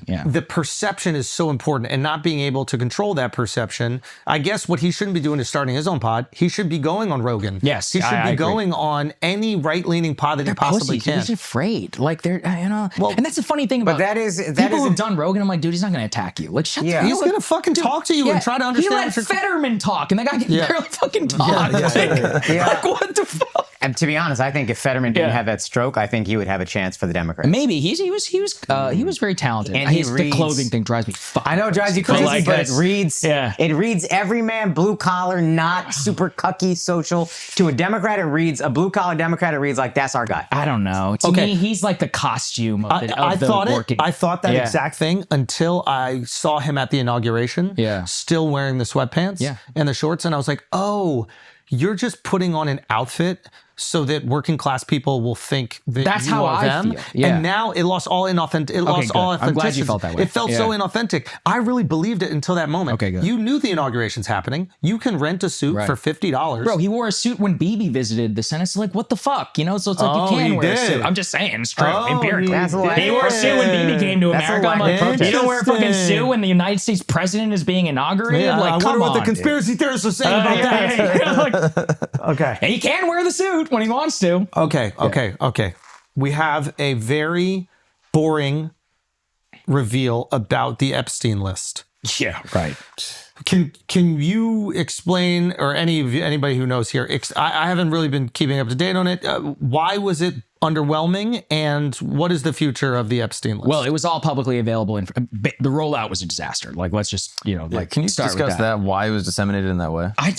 According to the people there, they would not expect it to be photographed immediately. So let's, for people who haven't even seen all this, here's what happened: is a bunch of conservative influencers or whatever were at the White House. They were given binders that said the Epstein files on them. They come out of the White House, they're photographed, and tweets start going around of them holding up binders that say the Epstein files. People are like, hey, hold on a second. Why are you giving this to some conservative journalists? Like, this is supposed to be just posted online for everybody, right? So then they were defending it. The other thing is it starts to leak out that everything in there is already publicly available information. The only new thing that came out of the Epstein files was a claim by the Attorney General that the FBI is currently covering things up. But like, that's just a claim. That's not a file, right? So there's redacted info. They actually redacted some stuff which is publicly available already, which is less fucking hilarious. Yeah. So like in some ways there's actually less information in this. And they also, the House Judiciary Committee, GOP, posted a link being like, here's the Epstein files. And it was a literal Rickroll, like a link to Rickrolling. And it was like, dude, we're talking about children who were sex trafficked, like a dangerous pedophile. Like, you're turning this into a meme. Yeah. And the whole point is not a meme. It's actually never like a joke around about it. Nobody can make jokes about it. If you're a professional comedian, you can joke about it. If you're the House Judiciary Committee, maybe not. You're like, this is actually serious. This is like real shit. So, like, what does all this shit mean? Like, I mean, first of all, I'm starting to doubt whether the Epstein file is real, like whether it even exists. Like, at this point, why would the FBI? I mean, they burned all the JFK stuff. They burned a lot of the UFO stuff, or they've covered it up. Like, is it even in physical format? Can it be released? But also, I think we need we already know a lot of what we need to know. That the Israeli Prime Minister, Ehud Barak, was like sleeping in this house multiple times. That Bill Clinton's flying on this guy's jet. That Bill Gates is asking this this dude for marriage advice or whatever. Why did Epstein have the connection to get Bill Gates a Nobel Prize? I'm like, I think we know. The only thing that needs to be declassified is some of the intelligence connection, which they admitted was part of the reason that they pushed through the 2007 plea deal with Epstein. And so anyway, my Epstein files is get Alex Acosta, who was the DOJ, the U.S. attorney, and then the Secretary of Labor, who resigned over this. Let's sit him down. We give him immunity. And we're like, what actually happened? Who called you from the CIA? Because he gave a quote back at that time where he said, intelligence called me and told me. Mossad or CIA? Well, nobody knows. I mean, it could be CIA on behalf of Mossad. Nobody knows. What is the quote? The quote is basically, intelligence told me to let it go. That's right. They said, let it go with Epstein. Shit. That's what he said that on So the record. we give Alex Acosta immunity. We go, look, you have total immunity. Just tell us what happened. And Ghislaine, we need to get Ghislaine, same thing. We're like, look, you're already locked up for life, whatever. And all of that. You have immunity at this point from prosecution. Tell us everything. Is this possibility even being discussed? No, I mean, I haven't heard it. I'm saying this is my solution. But I think, first of all, it's a great solution. Yeah. I also think, I'm not saying these people are going to be heroes. I don't think there's any world where Ghislaine's a hero, right? Alex Acosta, there is a version where your entire identity doesn't become hiding child sex traffickers and allowing them he's to got to carry this shit on his chest for 20 years. It cost him the Secretary of Labor. If he does it, if he goes out and does it, and then somebody kills him afterwards, he'll at least die. He'll die a hero. Dude, I sat next to him on a plane. I'm still ashamed of myself. And you didn't ask? Dude, it was like a 11:15 p.m. flight from Miami, and it was dead silent. And I was just like, I'm like sitting there like itching and all. Right next to you? I was like, Right next to you? Dude, right fucking Gotta next get him to me. some drinks. Next to me. Same thing you probably And I was just like, I didn't want to be the guy that was like, excuse me, I'm so, and all the time. It's one of the great regrets of my life. You don't want to know who's on the list? No, I don't. I'm not sure the list as we understand it exists. But let's say I think a lot of the list Let's say if it does. Bro, the list as yes, he wants to know. The list, of course. But I'm saying the list. We already know Leon Black, the head of Apollo Group, who had to resign, the most powerful private equity firm in the world. Fucking Dershowitz, like who else? Ehud Barak, Bill Clinton, Kevin Spacey, Ghislaine Maxwell, every person who was ever at the Reid Hoffman, all of these folks. It's like it's out there, it's public record, and they all give us this. Or Les Wexner, actually, that's another one. He needs to get immunity too. We're like, Les, how old is he? Fucking 90 years old or something. We're like, just say it, dude. Tell us what you the fuck happened. it. What were you bankrolling? Why? Why? Like, what the fuck was going on? Yeah. That's what I think. So Alex Acosta is the key figure. If we give him immunity, I don't even trust Ghislaine, to be honest with you. Yeah, fair. Because she's too incentivized to lie. Exactly. Too, So I think it's Acosta. Acosta says what intelligence told him or whatever it is. Yes. Maybe then you give immunity to Ghislaine to just figure out exactly what's going on. But I think that would pacify the American curiosity. Yeah, it should. It might not satisfy us, but we'd at least go, okay. We need to get Cash Patel on the show. We need to get him. But that's my thing is I don't even know if Cash could. It's people say this. I'm sure you're a UFO guy too. People are always like, "Oh, does the government have the truth about UFOs?" I'm like, yes, but not in the way that you think, man. Like there's no smoking way gun. more boring. It's just it's all within layers and the radar blip. Bro, if you're into JFK stuff too, like you know this already. You're like, look, we already have it. Like we know what is it? What happened? Or we already know that the CIA was complicit in an assassination plot against John F. Kennedy. That's all on the record. All of the official evidence. It doesn't matter. We know about the Bay of Pigs, about the elements within the CIA who are upset about getting cut off. The Dulles brothers, Jack Ruby, all of it. This is like, it's been proven. It's been decades, right? Where we can lay out all of the holes in the official narrative. Magic bullet, right? Like it's all bullshit. But is there a file in the CIA that's like, we killed John F. Kennedy? Never. No. You won't find it is you will find a file talking about these Cuban elements or whatever who had access to stockpiles. And maybe just like 9/11, where the FBI had knowledge or the CIA had knowledge of these people being in the country, but didn't do anything about it, that it was more like, yeah, we were aware. We didn't think they were going to do anything serious or whatever. And then we're like, oh my God, we're going to cover this shit up immediately. Like that's kind of how it all went down. So, the information's there. Like on Charlie Manson, read the Chaos book. It's there. Like we know. What's the Charlie Manson thing? That'll take me hours to explain. But the Charles Manson Chaos, highly recommend the book. Tom O'Neill spent 20 years on it. Charlie Manson was a CIA asset. He was part of mind control experiments by the same guy who who wiped Jack Ruby's mind. Jolly Swift. Jolly Swift. That's right. He was the LSD CIA advisor on all of those like brothel plans. Jolly West. No, Jolly West. That's his name. Jolly West. Jolly West was the person feeding LSD to Charlie. The Manson family and all that was part of an FBI plot to instigate like a race war. That's one of the things that they wrote on the on Roman Polanski's wall, was trying to instigate this, and it was all part of this crazy shit that was going on inside of the FBI at that time. We know this. We know all of this, even from the church committee onward. But it's like people think that there's smoking guns. It's just like that's not how it works. Like with MLK, with Manson, with JFK, UFO, etc. Like it's all covered up, and the real smoking gun stuff, those people are dead. And I think the crazy part about the Manson stuff is that even on their deathbeds, they still won't tell the truth. Who's they? Who's they? The cops involved, the FBI, all of there's been what? Why? Why do you think? I don't know, man. I don't know. I genuinely don't know. I think either the information, it's not that it would be too shocking, it's just that don't let it ever be confirmed, because only weirdos like me ever read the book and come on a show here and tell you about it, right? It's like most people just moved on with their lives. They're like, yeah, whatever, Manson, is he still alive? You know, what's going on there? Is it possible? Watch the Tarantino movie, you know? It's like, that's it. Is it possible that the like extreme conspiracy theories are, I don't know what the term for this would be, but they're developed by the people that are hiding the truth? Oh, people think that. Yeah, a lot of people. What is that called? I mean, like disinformation or like false flagging. Yeah. So the idea is like get people Controlled to think, opposition. Yeah. So get people to think. That's a big one. Oh, an even crazier thing happened. Well, people say that the term conspiracy theorist is a op. You're exactly was right. created as a psyop. So let's just say what people say. Best case scenario. This is just best case. No, I don't even know if it's the best case, but a scenario. FBI is aware. Yeah. Choose not to intervene. Really bad thing happens. Leader of the FBI goes, fuck, if people know that we were aware, this is on me. And the guy on who's us. only on the job for 1 week on 9/11. Oh, weird. Oh. Yeah, he's like, why would he have any incentive to cover that up, right? So we go, shit, if I don't cover this up, it's going to come down to all of us. Yes. We're all going to lose our jobs. Correct. And then you go to all your constituents, you go, hey guys, if we don't cover this shit up, this is on us. So let them think an even crazier thing happened, or we put that idea out there in the world, because the truth is kind of boring and it's ineptitude, which is oftentimes how conspiracy. That's exactly what happened. That's what 9/11 was. It was complete cluster. Dude, we've had the information since 2005. Lawrence Wright, The Looming Tower. Everybody should read that book. That book lays out exactly how the FBI and the CIA had everything they needed to stop 9/11, and it didn't happen because of a bureaucratic clusterfuck. It's like what we do with our girls.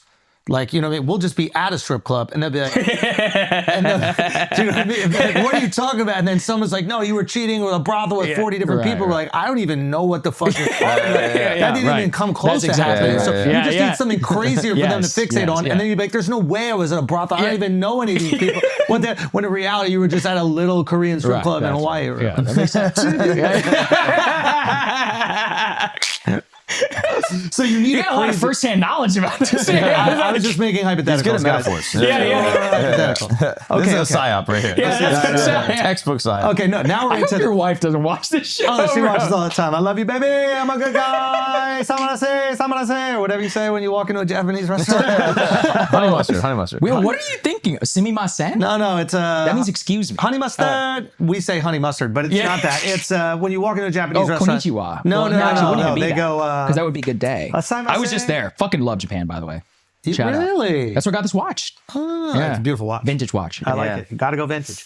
It is. Oh yeah. Ohai gozaimasu. That means good morning. Ohai gozaimasu. He was off, bro. No, I know. Mine is terrible. No. Okay, yeah. He was saying samasei. I mean, not that. Okay. Okay. All right. What else? Now we're into this little sphere right here. Oh yeah, that's it. Irashamase. Irashimasu. That's it. Can you do the vocal thing? Oh, do they not have that? But just guess it. Yeah. Boy, vocals. Irashamase. That was kind of close. Oh yeah, actually, it was close. Yeah. Okay. All right. What else?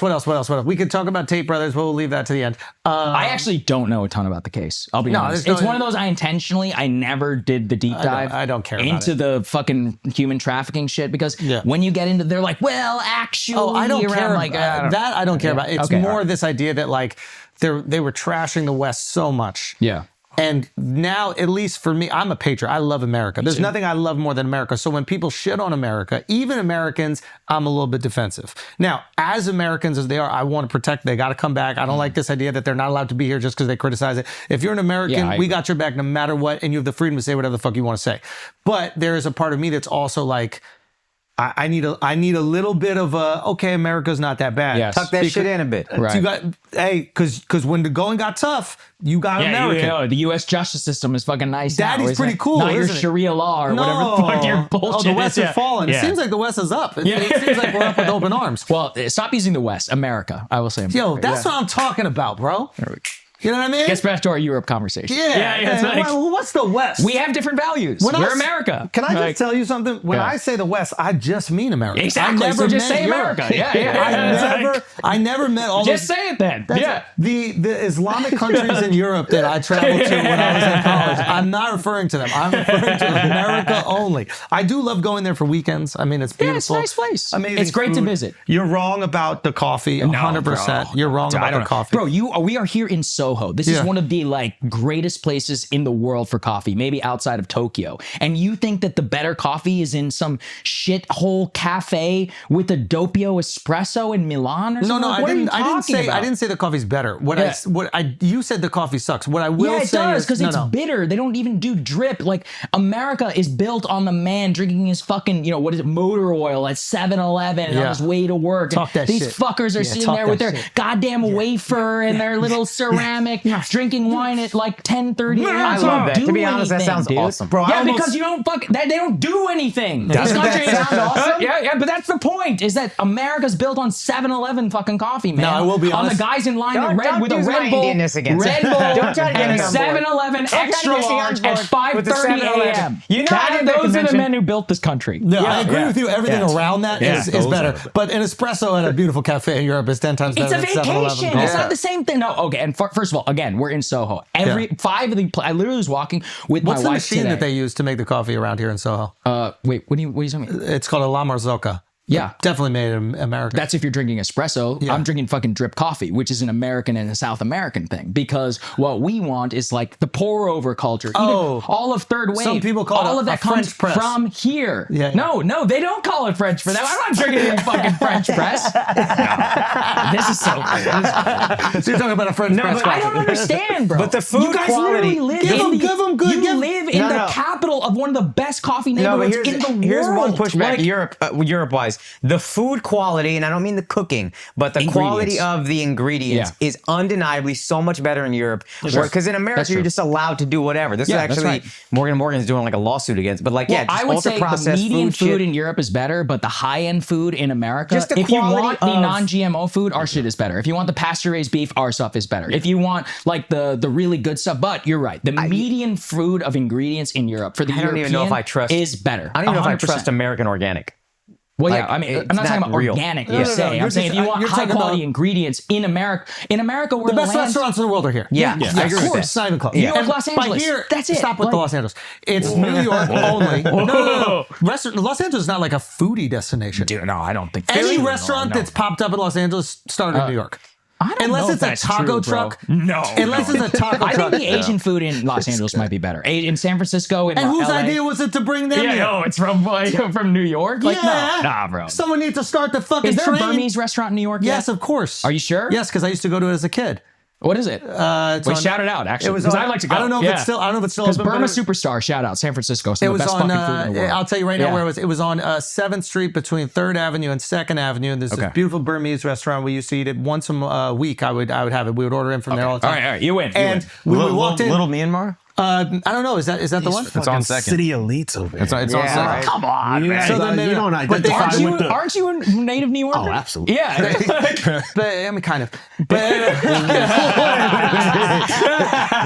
they had the tree that you would attach the dollars to. Yeah. And it was to raise money for whatever like war they had going on in right. Burma at the time. And so you were actually funding like Rohingya genocide or something like that. I thought you could take the dollars. I didn't understand what it was. Okay. What else? Whatever you guys want. Good food cities in America: New York, New Orleans, Austin, I I think would say. Philly's underrated. Austin. No, stop it with Austin. Guys. It's not Mexican food, bro. Stop it. Yeah. Stop it. Tex-Mex. Stop We're it. fucking Stop Texans. it. Stop it. Yeah. Stop it. It's different. Stop it. It's different. just need, listen, 1000%. Yeah. Austin has great food. Your Mexican food sucks here. I'm not Like, it debating that. sucks. I'm not debating that. I'm not debating And, that. Okay? and Los Angeles too, if we're being honest. I just want to, let's just point this out with the food culture in Austin. Okay. Yeah. Austin has great food if you come from a place that doesn't have restaurants. Yes. So you go there. If you come from and- Middle America, Yeah, it's most people that move there from Middle America are like, holy shit, fair. what's a sushi roll? Like they have no clue. that's not what we're talking about, the sushi It's the most restaurant. amazing. But the idea, like, I don't like that we're putting Austin as this like food destination. I understand. It's not a food I wouldn't say it's on the destination. plane of Scratch New is York. there. They're good. Yeah, sushi. Yeah, but they didn't start in Austin. This is a perfect example of what we're saying. No, I would defend Austin for the Tex-Mex alone. see, Just okay, because I can agree with you that. and I are from Yeah. Texas. Like, Tex-Mex is fucking great. Tex-Mex is The a best. distinct Nobody's- thing. It's our nobody's- thing. the best. That's why I would recommend Barbecue for Austin. Tex-Mex. I'm not putting it on a New York or LA. That's what I'm like, saying. It's plane. like, It's I not the same. understand it's very exciting if you've never eaten in a restaurant and you go there and you're like, wow, this is really good food. But nobody from New York or Los Angeles or Paris or London or Miami goes to Austin. They're like, this is the greatest cuisine I've ever had in my life. I don't know. So like we were I saying, was like, okay. like Vegas gets all of America's best restaurants, and that doesn't make it a great food Were you city. actually impressed by the Also, food scene in Yeah. Paris? I wasn't at all. I'm I gonna- did not think the food scene in I Paris. was- I- This is the thing I hate about European cities. Is I have that to if you take want you- just French food, fine. In New York, like you just said, Burmese. I can go to Curry Hill and have fucking South Indian food, North Indian food. I had sushi last night or whatever here in New York. it's the I best- can eat anything. it's the And best same food in in the LA. world. It's Like like in amazing. Manhattan, not that good. There's Bungalow was good. Sema, even though I don't really like the chef, was pretty good. Okay. But yeah. Tamarind is phenomenal. Go to Tamarind. Oh, the and try Tribeca one? Yeah, it's that's a good incredible. restaurant. That's it's a great absolutely restaurant. incredible. Yeah. Shout out Tamarind. But yeah, no, I mean like, yeah, if we're talking about like the best food, look, New York is the greatest city in the world. There's not even a question. But I don't know, man. It might be Tokyo. After I went to Tokyo, I think it might be Listen, Tokyo. if you want Yeah. to live in a loveless city where people walk around like Tesla robots, New York's so full then of love. Tokyo is the Yeah, place. yeah, New York's yeah, the most that's right. loving, The most nurturing loving place. This is The most loving, most nurturing loving place place. in the world. New York. Wait, have you been to Tokyo? Yes, I have. Oh, dude, There's I don't more know love how and you more don't hate. love it, man. in New York. Dude, the It's best extremes. I actually think New the York best is bipolar. Yeah, that's right. But Yeah, that's yeah. the thing about Tokyo is not only is the median experience incredible all the time, their food, like if you love best pizza, is going to be in Tokyo. I've Sorry, said this. I know this I've is said fun. this Okay, argument. good. I'm glad I've you made said this argument. Good. I probably went to the place you went Best to. French food in the world, Tokyo. Best Italian food in the world, Tokyo. The Japanese, their culture is refinement. built around refinement. Right? refinement. So they're done making their shit, and now they're like, okay, we're going to perfect everybody Yes, and else's they shit. just and they do. Yeah, they're like so good. There's this Japanese DJ. His name is Yosuke Yukimatsu. That was the guy whose Boiler Room set they were playing. Boiler Room set is amazing. Oh, that was insane. He's is that what you're incredible. playing this morning? Yeah, yeah. Oh, okay. He's incredible. Can you send me And that? Yeah, thank you. and here's the thing. The second I saw, and this shows me my prejudice, the second I saw a thumbnail with a Japanese person DJing, I knew it was going to be the best DJ set I've ever heard. There you go. Because culturally, to put themselves out in front of people with something like that, they would not do it unless it's 5-star. the Yeah, best. that's right. Whereas like That's right. every female like model that turns 30 in America is like, I'll be a DJ too.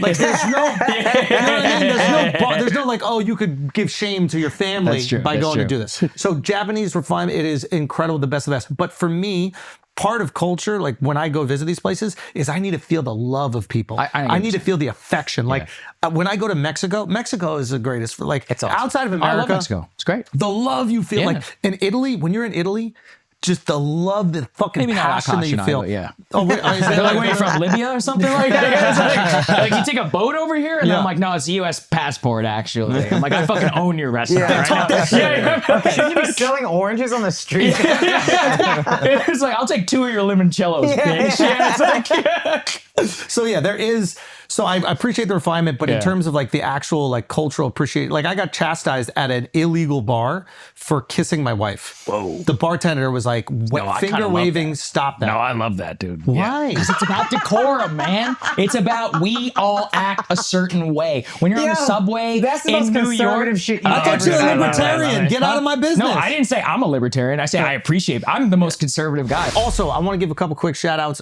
Grammatic, who did one of the songs for the special, and he's also done music for us throughout the tour. He's absolutely incredible. He just dropped an album, so you guys can go check him out right now. He's phenomenal. Seriously, one of the most talented people I know in music, so make sure we go fuck with Grammatic. He did the closing song for the special, and it's fantastic, so go check that, but also go check out his album. And matter of fact, go check out some of his live shows. I know he's got Red Rocks coming up, so if you're in Colorado and you want to see a spectacle, go check him out. Also, the Garbage Boys, Are You Garbage, just put out a really cool piece on YouTube. They were on this tour, I think they called the Route 66 tour, if I'm not mistaken, and they put out this like great piece that encapsulates the tour. It's also got, scenes from the live shows that they were doing. And it's really awesome. I love what those guys are doing. So make sure you go check that on their YouTube. And also our boy, Chrissy D. Chrissy D has a new special out on Hulu. So make sure you check out Chrissy's special. Chrissy's absolutely hilarious. So check out his special. Check him out on tour as well. And shout out the New York boys, man. We're doing it. We're doing things. So love you guys. Let's get back to the show. I love it when you're passionate about these things. You're 100% wrong about European coffee, but you are right about Japan in terms if you want that like strict culture and you want rules and everybody follows the rules. I get that. Yeah. I like third world loosey-goosey. I get it.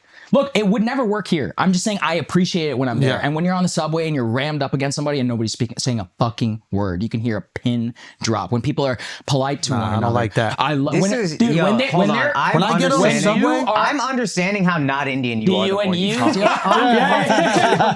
It's unfucking you're right. Things that are coming These are the things I can't stand when I go to India. It all makes sense. Yeah, it's true. It all makes sense. Sorry, India. It drives me fucking crazy. No. I remember being in a taxi. This guy's going through a red light. He's like, only the biggest fool out of Agra stops at a red light. I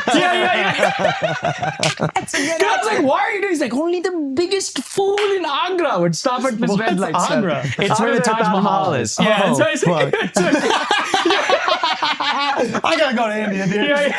No, you love it. If you can get past the smell, you'll love it. I'll tell you what, it's dynamic. It's dynamic. And that's what America has too. We're a dynamic country. I love it. It's a great thing. What to do. We don't want restrictions. We don't want rules. Yeah, but when they all tell each other what to do, it's so pleasant to visit. When it's all clean and it's orderly and they all That'd be a stop nice at the walk. How long were you there? Stop sign. It was 2 weeks. 2 weeks. I loved it there. I loved it for like the first week. I could have stayed forever. No, I could have stayed forever. No, but that's he's a conservative. No weed. They don't ban. They don't even allow Sudafed in that country. You know what? Sudafed. They will confiscate your Sudafed at the airport if you bring it into the. But what about the declining birth rates? Yeah, no, it's a huge problem. It's Why? They don't fuck. I don't know. And this is one of those things too. They have the greatest place. It's the greatest place in the world to have children. Like they have daycare, they have the incentives, they have everything going for them. Nobody's having kids. Why do you think? I have no idea. I think what it is vitality. Come on. It's the vitality. Come on. And it's like like in America, and actually, there's only one Western. No primal urges. They remove every primal urge, and the culture restricts it. To back up your point, there's only one Western country in the world with an above replacement birth rate: Israel. Even among secular Jews. Really? Yeah, I don't know why. Nobody knows why. I think it's because they're at war and it's about national survival and like all of this. America, we're low. Korea, Japan, Sweden, Finland, we all have, except America, like pretty generous social welfare. We've got a year of paternity leave. Doesn't make a fucking dent. When did the birth rate in America start declining? In Hungary, probably, it's been a while. Probably 1960. I think it was the sexual revolution, contraceptive. But in terms of the current birth, what are we at right now? Like 1.7 or something like that? Maybe when gay marriage got legalized, we could finally get away from these hoes.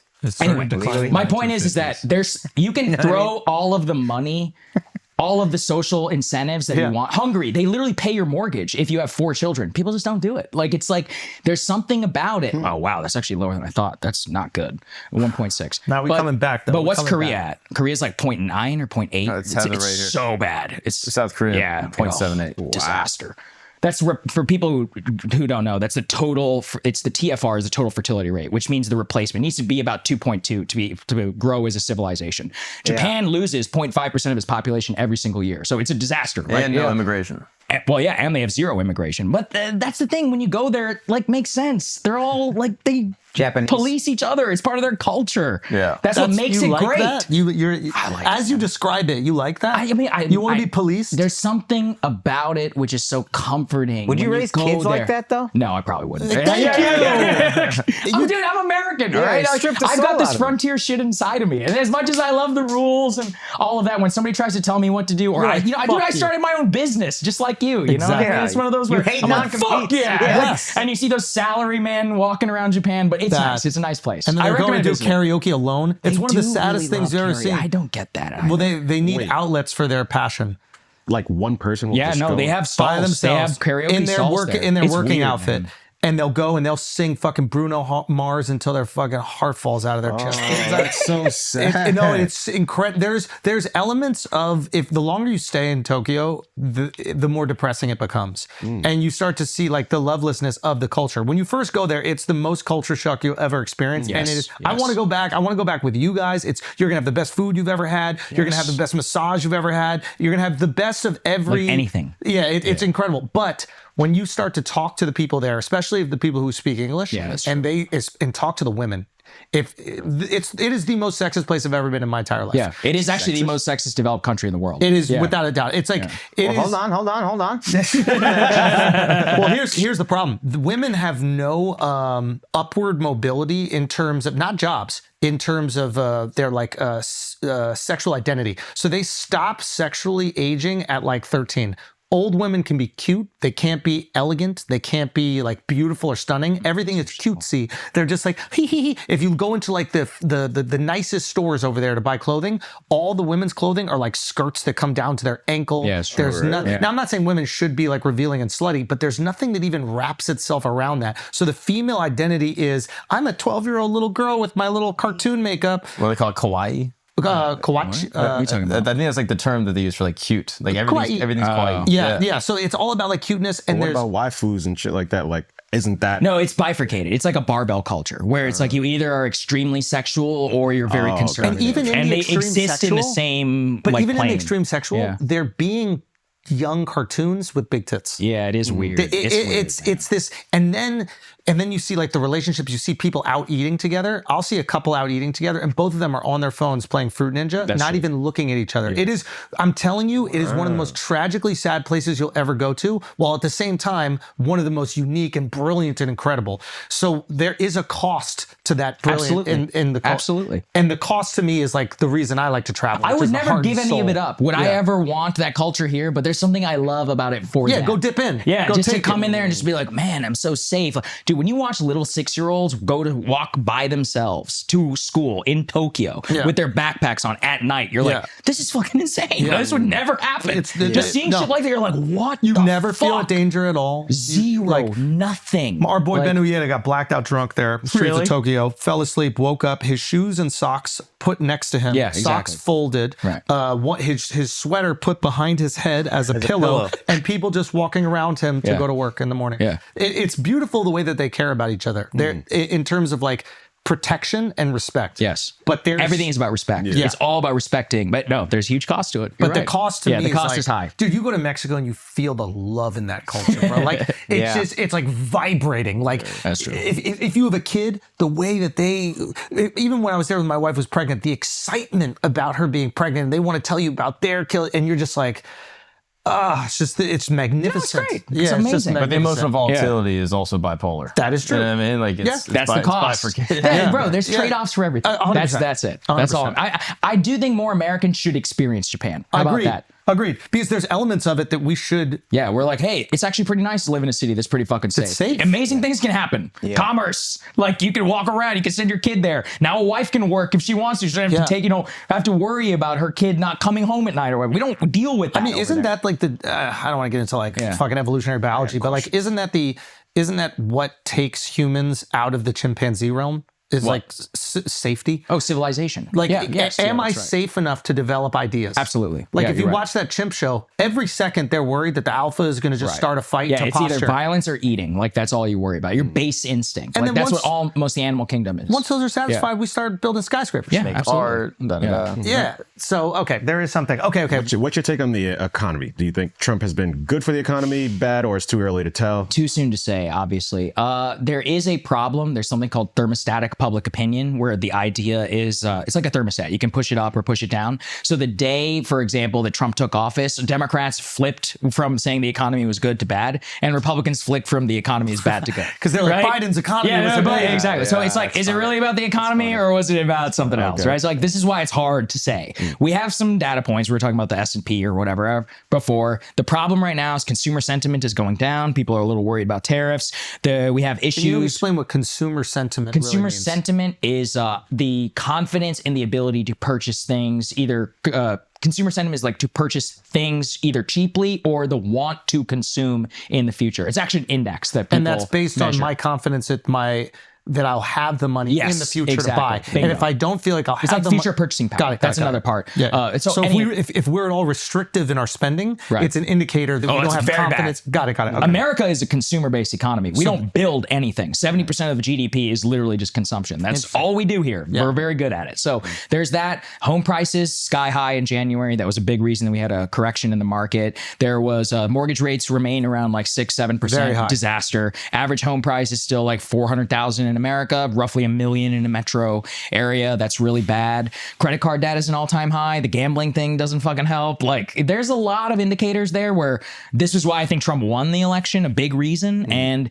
if people, here's the thing about the economy. Americans can deal with the economy being bad. They understand that there's no magic fix, but they need to feel as if you're doing everything about it. And this is a key point. One of my favorite books is called Freedom from Fear, and it's a history of the Roosevelt administration. Here's what conservatives even said this at the time. Empirically, the New Deal didn't work. Like, it did not work in terms of its immediate goals of making the economy better. But you know what people felt? Roosevelt is fighting for us. And that was enough. And that was it. And he was a god for that. He was a king, the last king of America. So real quick, the New Deal, just so you can explain it, there was a lot of government work projects that propped the WPA, the CCC, these were all the work projects administration. The most extreme example is like digging holes and then other people filling them. Exactly. But the idea is get people working. Yeah, get people working. Keynesianism, injecting money into the economy. But the point is they were like, Roosevelt is fighting for us. He's doing everything. When the Supreme Court tells him no, he does something else. He's an ideas man. He's telling Congress to do this, the rural electrification. America did not physically, economically get all that much better, but it was about vigor. That was another thing about JFK. They used to say he had vigor. Like, he would constantly be flying around the country. And even though he wasn't a particularly good president in terms of getting anything done or passing any legislation, they were like this breath of fresh air. Confidence. That's what America needs. That's where Biden's ultimate failure was. If you think about his slide, it was about,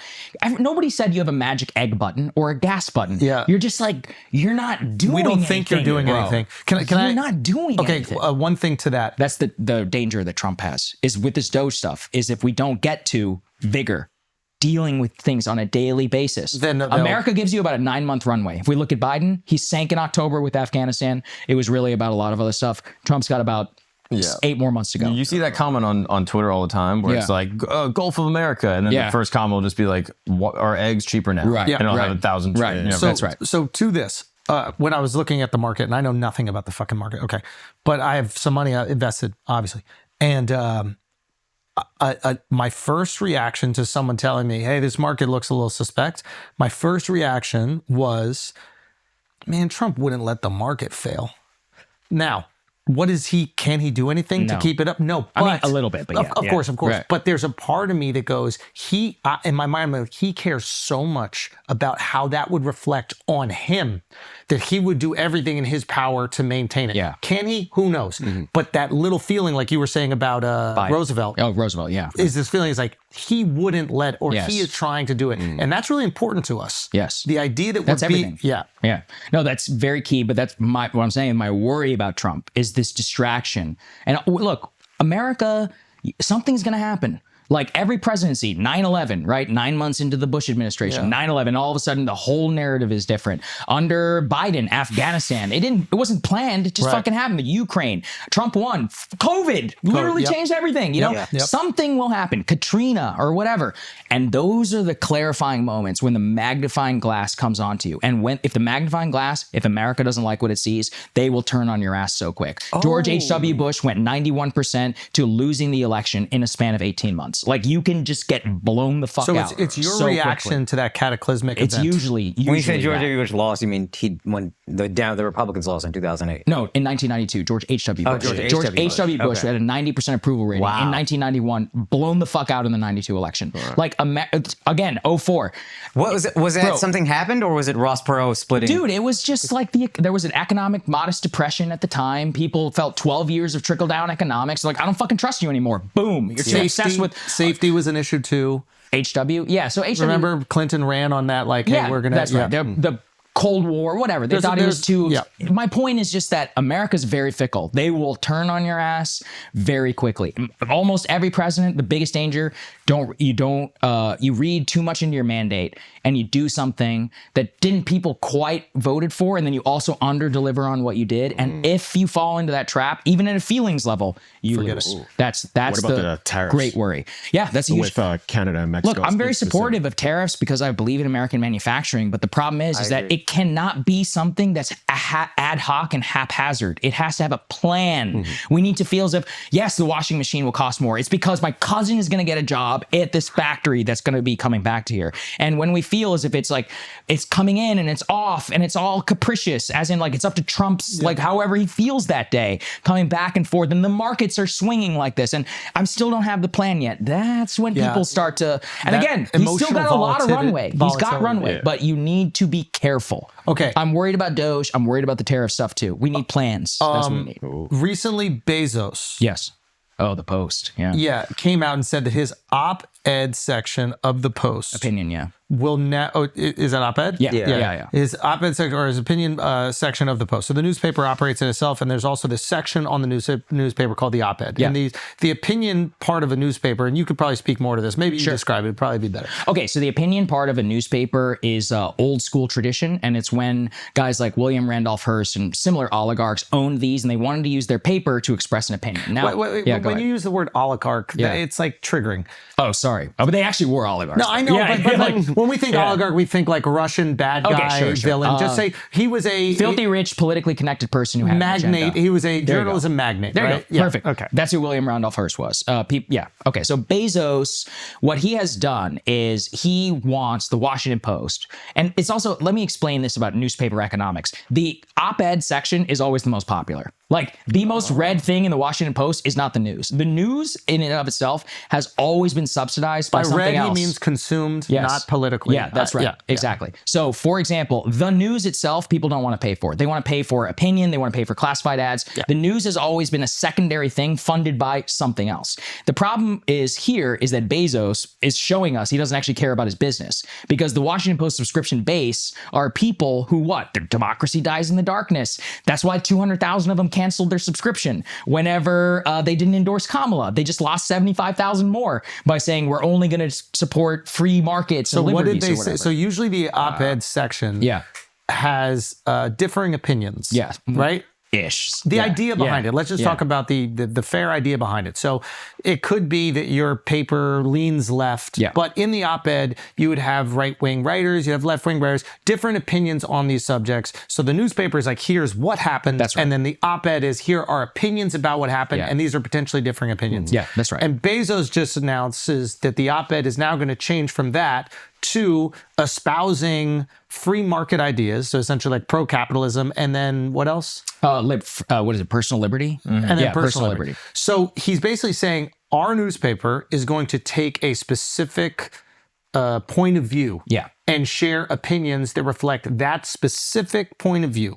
Now, what you bring up is an interesting wrinkle. I didn't even... Pretty vague, though. Say again? Personal liberty, isn't that pretty vague? No, here's the thing. What it That's really what he's means, calling it, but what he go. really means is let's fire all the woke people and let's get rid of the people who are Russiagators, which is what the Washington Post op-ed page has been for the last basically 8 years. And let's promote Bezos's agenda. Yeah, exactly. Which is free market, but not antitrust. It's like that. That's a little not too free enough. So for the us. worst interpretation of it is essentially, I'm going to use this as a propaganda tool to protect my business endeavors and the endeavors of my, colleagues, if you will, the other billionaire class. Now, that's the worst interpretation of it. it might be the truest interpretation. Well, I think, but let's take Bezos out of it. Yeah. Let's look at all of the biggest news companies. That's what they are. Yeah, For example, what they've always been. Do you know, like, look at Bloomberg News. That's one of the most important things. Its job is to do what? Is to protect the Bloomberg terminal and the integrity of the U.S. market. Like, so this is really interesting, because what I believe most of us have come to learn, and I've been incredibly naive about this, is that the billionaires or the people with immense power in America outside of controlling the narrative can fluctuate in that power based on the narrative. Yeah. So the intelligent ones, like a Bill Gates, MSNBC is Microsoft NBC. What they do is they usually purchase or develop a media platform to protect their interests. Yep. Bezos, as he rides to superstardom, purchases the Washington Post.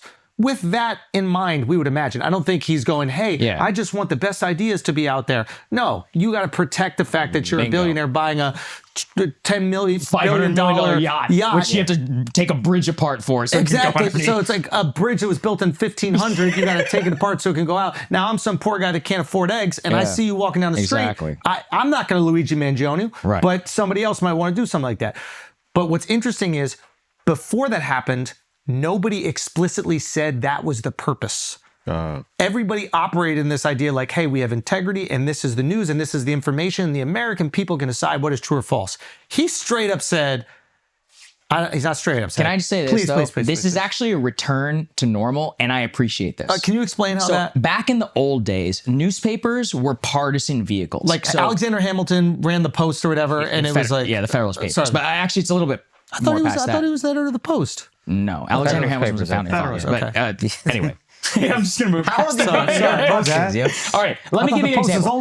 During the Civil War, you would have papers that are like the Kansas City Democrat and the Kansas City Republican. And it was in the name. They were a party paper. And what they did is they ran news and op-eds that was like, we're fucking Democrats and fuck the other side. That is the history of the American newspaper industry. Wow. Now, what happened is basically you had... Founded in 1801 by Alexander Hamilton. Post. The fuck else you think I was talking about? The Washington Post. What do I care about? What do I care about? All right. And there's one post, and it's the New York Post. Okay. You've been All right. He was an orphan.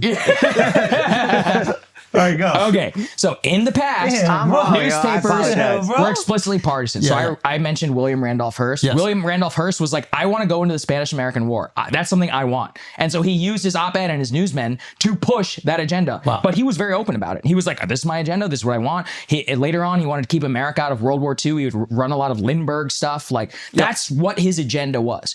What happened is after World War II, we had this very weird moment where you had nonpartisan media, which was still partisan, where you had, but the problem is the distribution. So you had the big papers and the big networks, the big three channels, which all Americans were watching. They had to appear nonpartisan. And so corporations could sponsor them and reach as many people as possible. And that's what created this idea of unbiased journalism. No, biased journalism is the most authentic journalism that has always existed. It's called the yellow journalism industry. Yeah. And it was born on the streets of a great American city here in New York. You had the New York Herald, you had the New York Post, you had the New York Star, and they were all different competing both ideologies. And it was one not only just for attention, but it was about pushing agendas. These people were open. People would love, for example, the guy who loved the Herald. I'm blanking on his name. They liked him. He was not just an oligarch. He was a society figure, a Gilded Age person. People would support him. And it was about picking teams. And I think that's a good thing. I think it's healthy because it removes the veneer. The news was just as fake and partisan in 1960 as it was today. It's actually worse, in my opinion. And if you think about Vietnam, James Gordon Bennett, that's right, an amazing figure. But my point is, like, when Walter Cronkite was seen as nonpartisan, it was easier for us to push into war in Vietnam.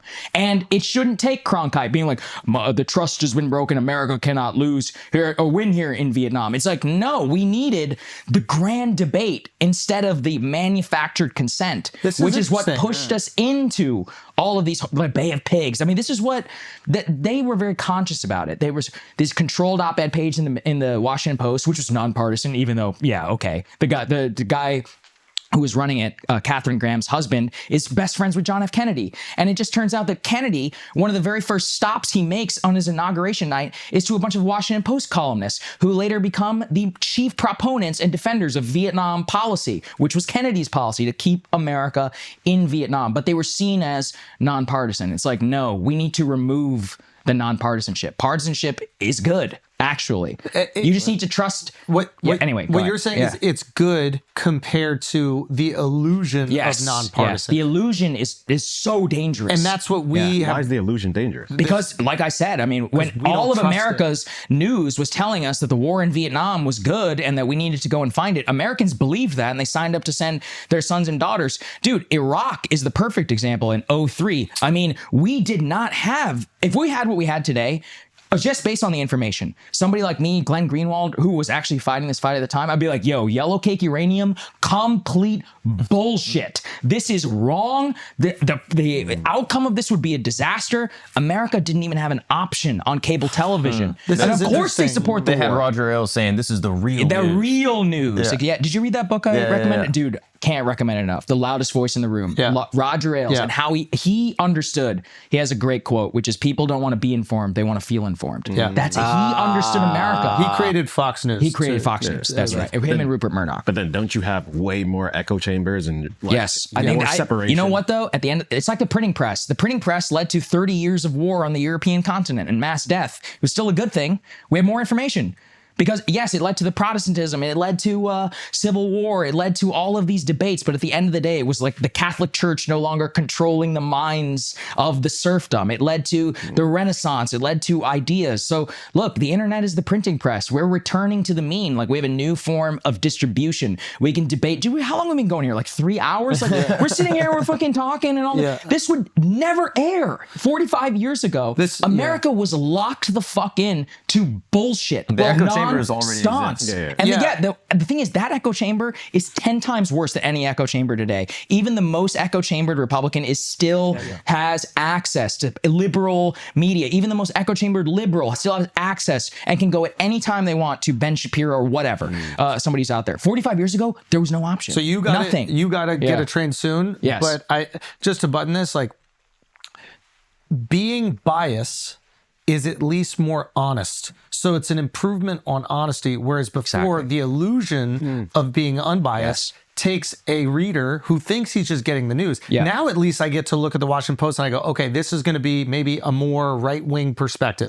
I can look at, give me a good left-wing outpost. Like actual left-wing Jacobin, the socialist newspaper. The socialist newspaper, it's called Jacobin. So Jacobin, like, and if I want to get that take, I'll read the same story at Jacobin. If I want to get the right, I'll read the Washington Post. Or you could just listen to Breaking Points. And you get both. But my point actually did you guys notice how when I was talking about Ukraine, I was like, hey, I have a real bias because I cannot tell you. I'm honestly, Ukraine is probably one of my top issues, like foreign policy.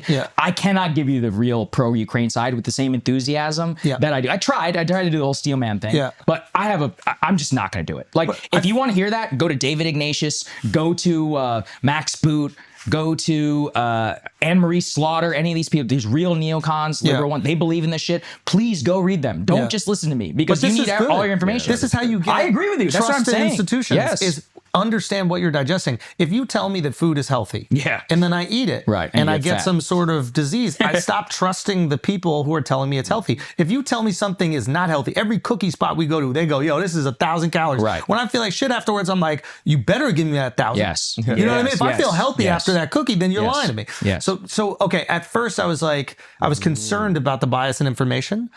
As long as there are equal, I don't want to say equal, but as long as there is information that's accessible out there that shows the opposition and both are being honest about it, maybe this is a good thing. I agree. This is great. And I like the fact that you said that the original idea of this is the information comes from wanting to sell more ads. Dude, it's only a 50-year-old idea. It's an aberration in America. America has always been, we had the California Democrat, the California Republican. They're at war with their own state. How should we govern gold policy? Should we be in the Civil War? Even in the Confederacy, they had different papers being like, we need to do this. No, we don't need to do that. Like, it's the bias and the dueling perspective. That's how it's always been. The 1950s was an asterisk in an otherwise like a country that has always been.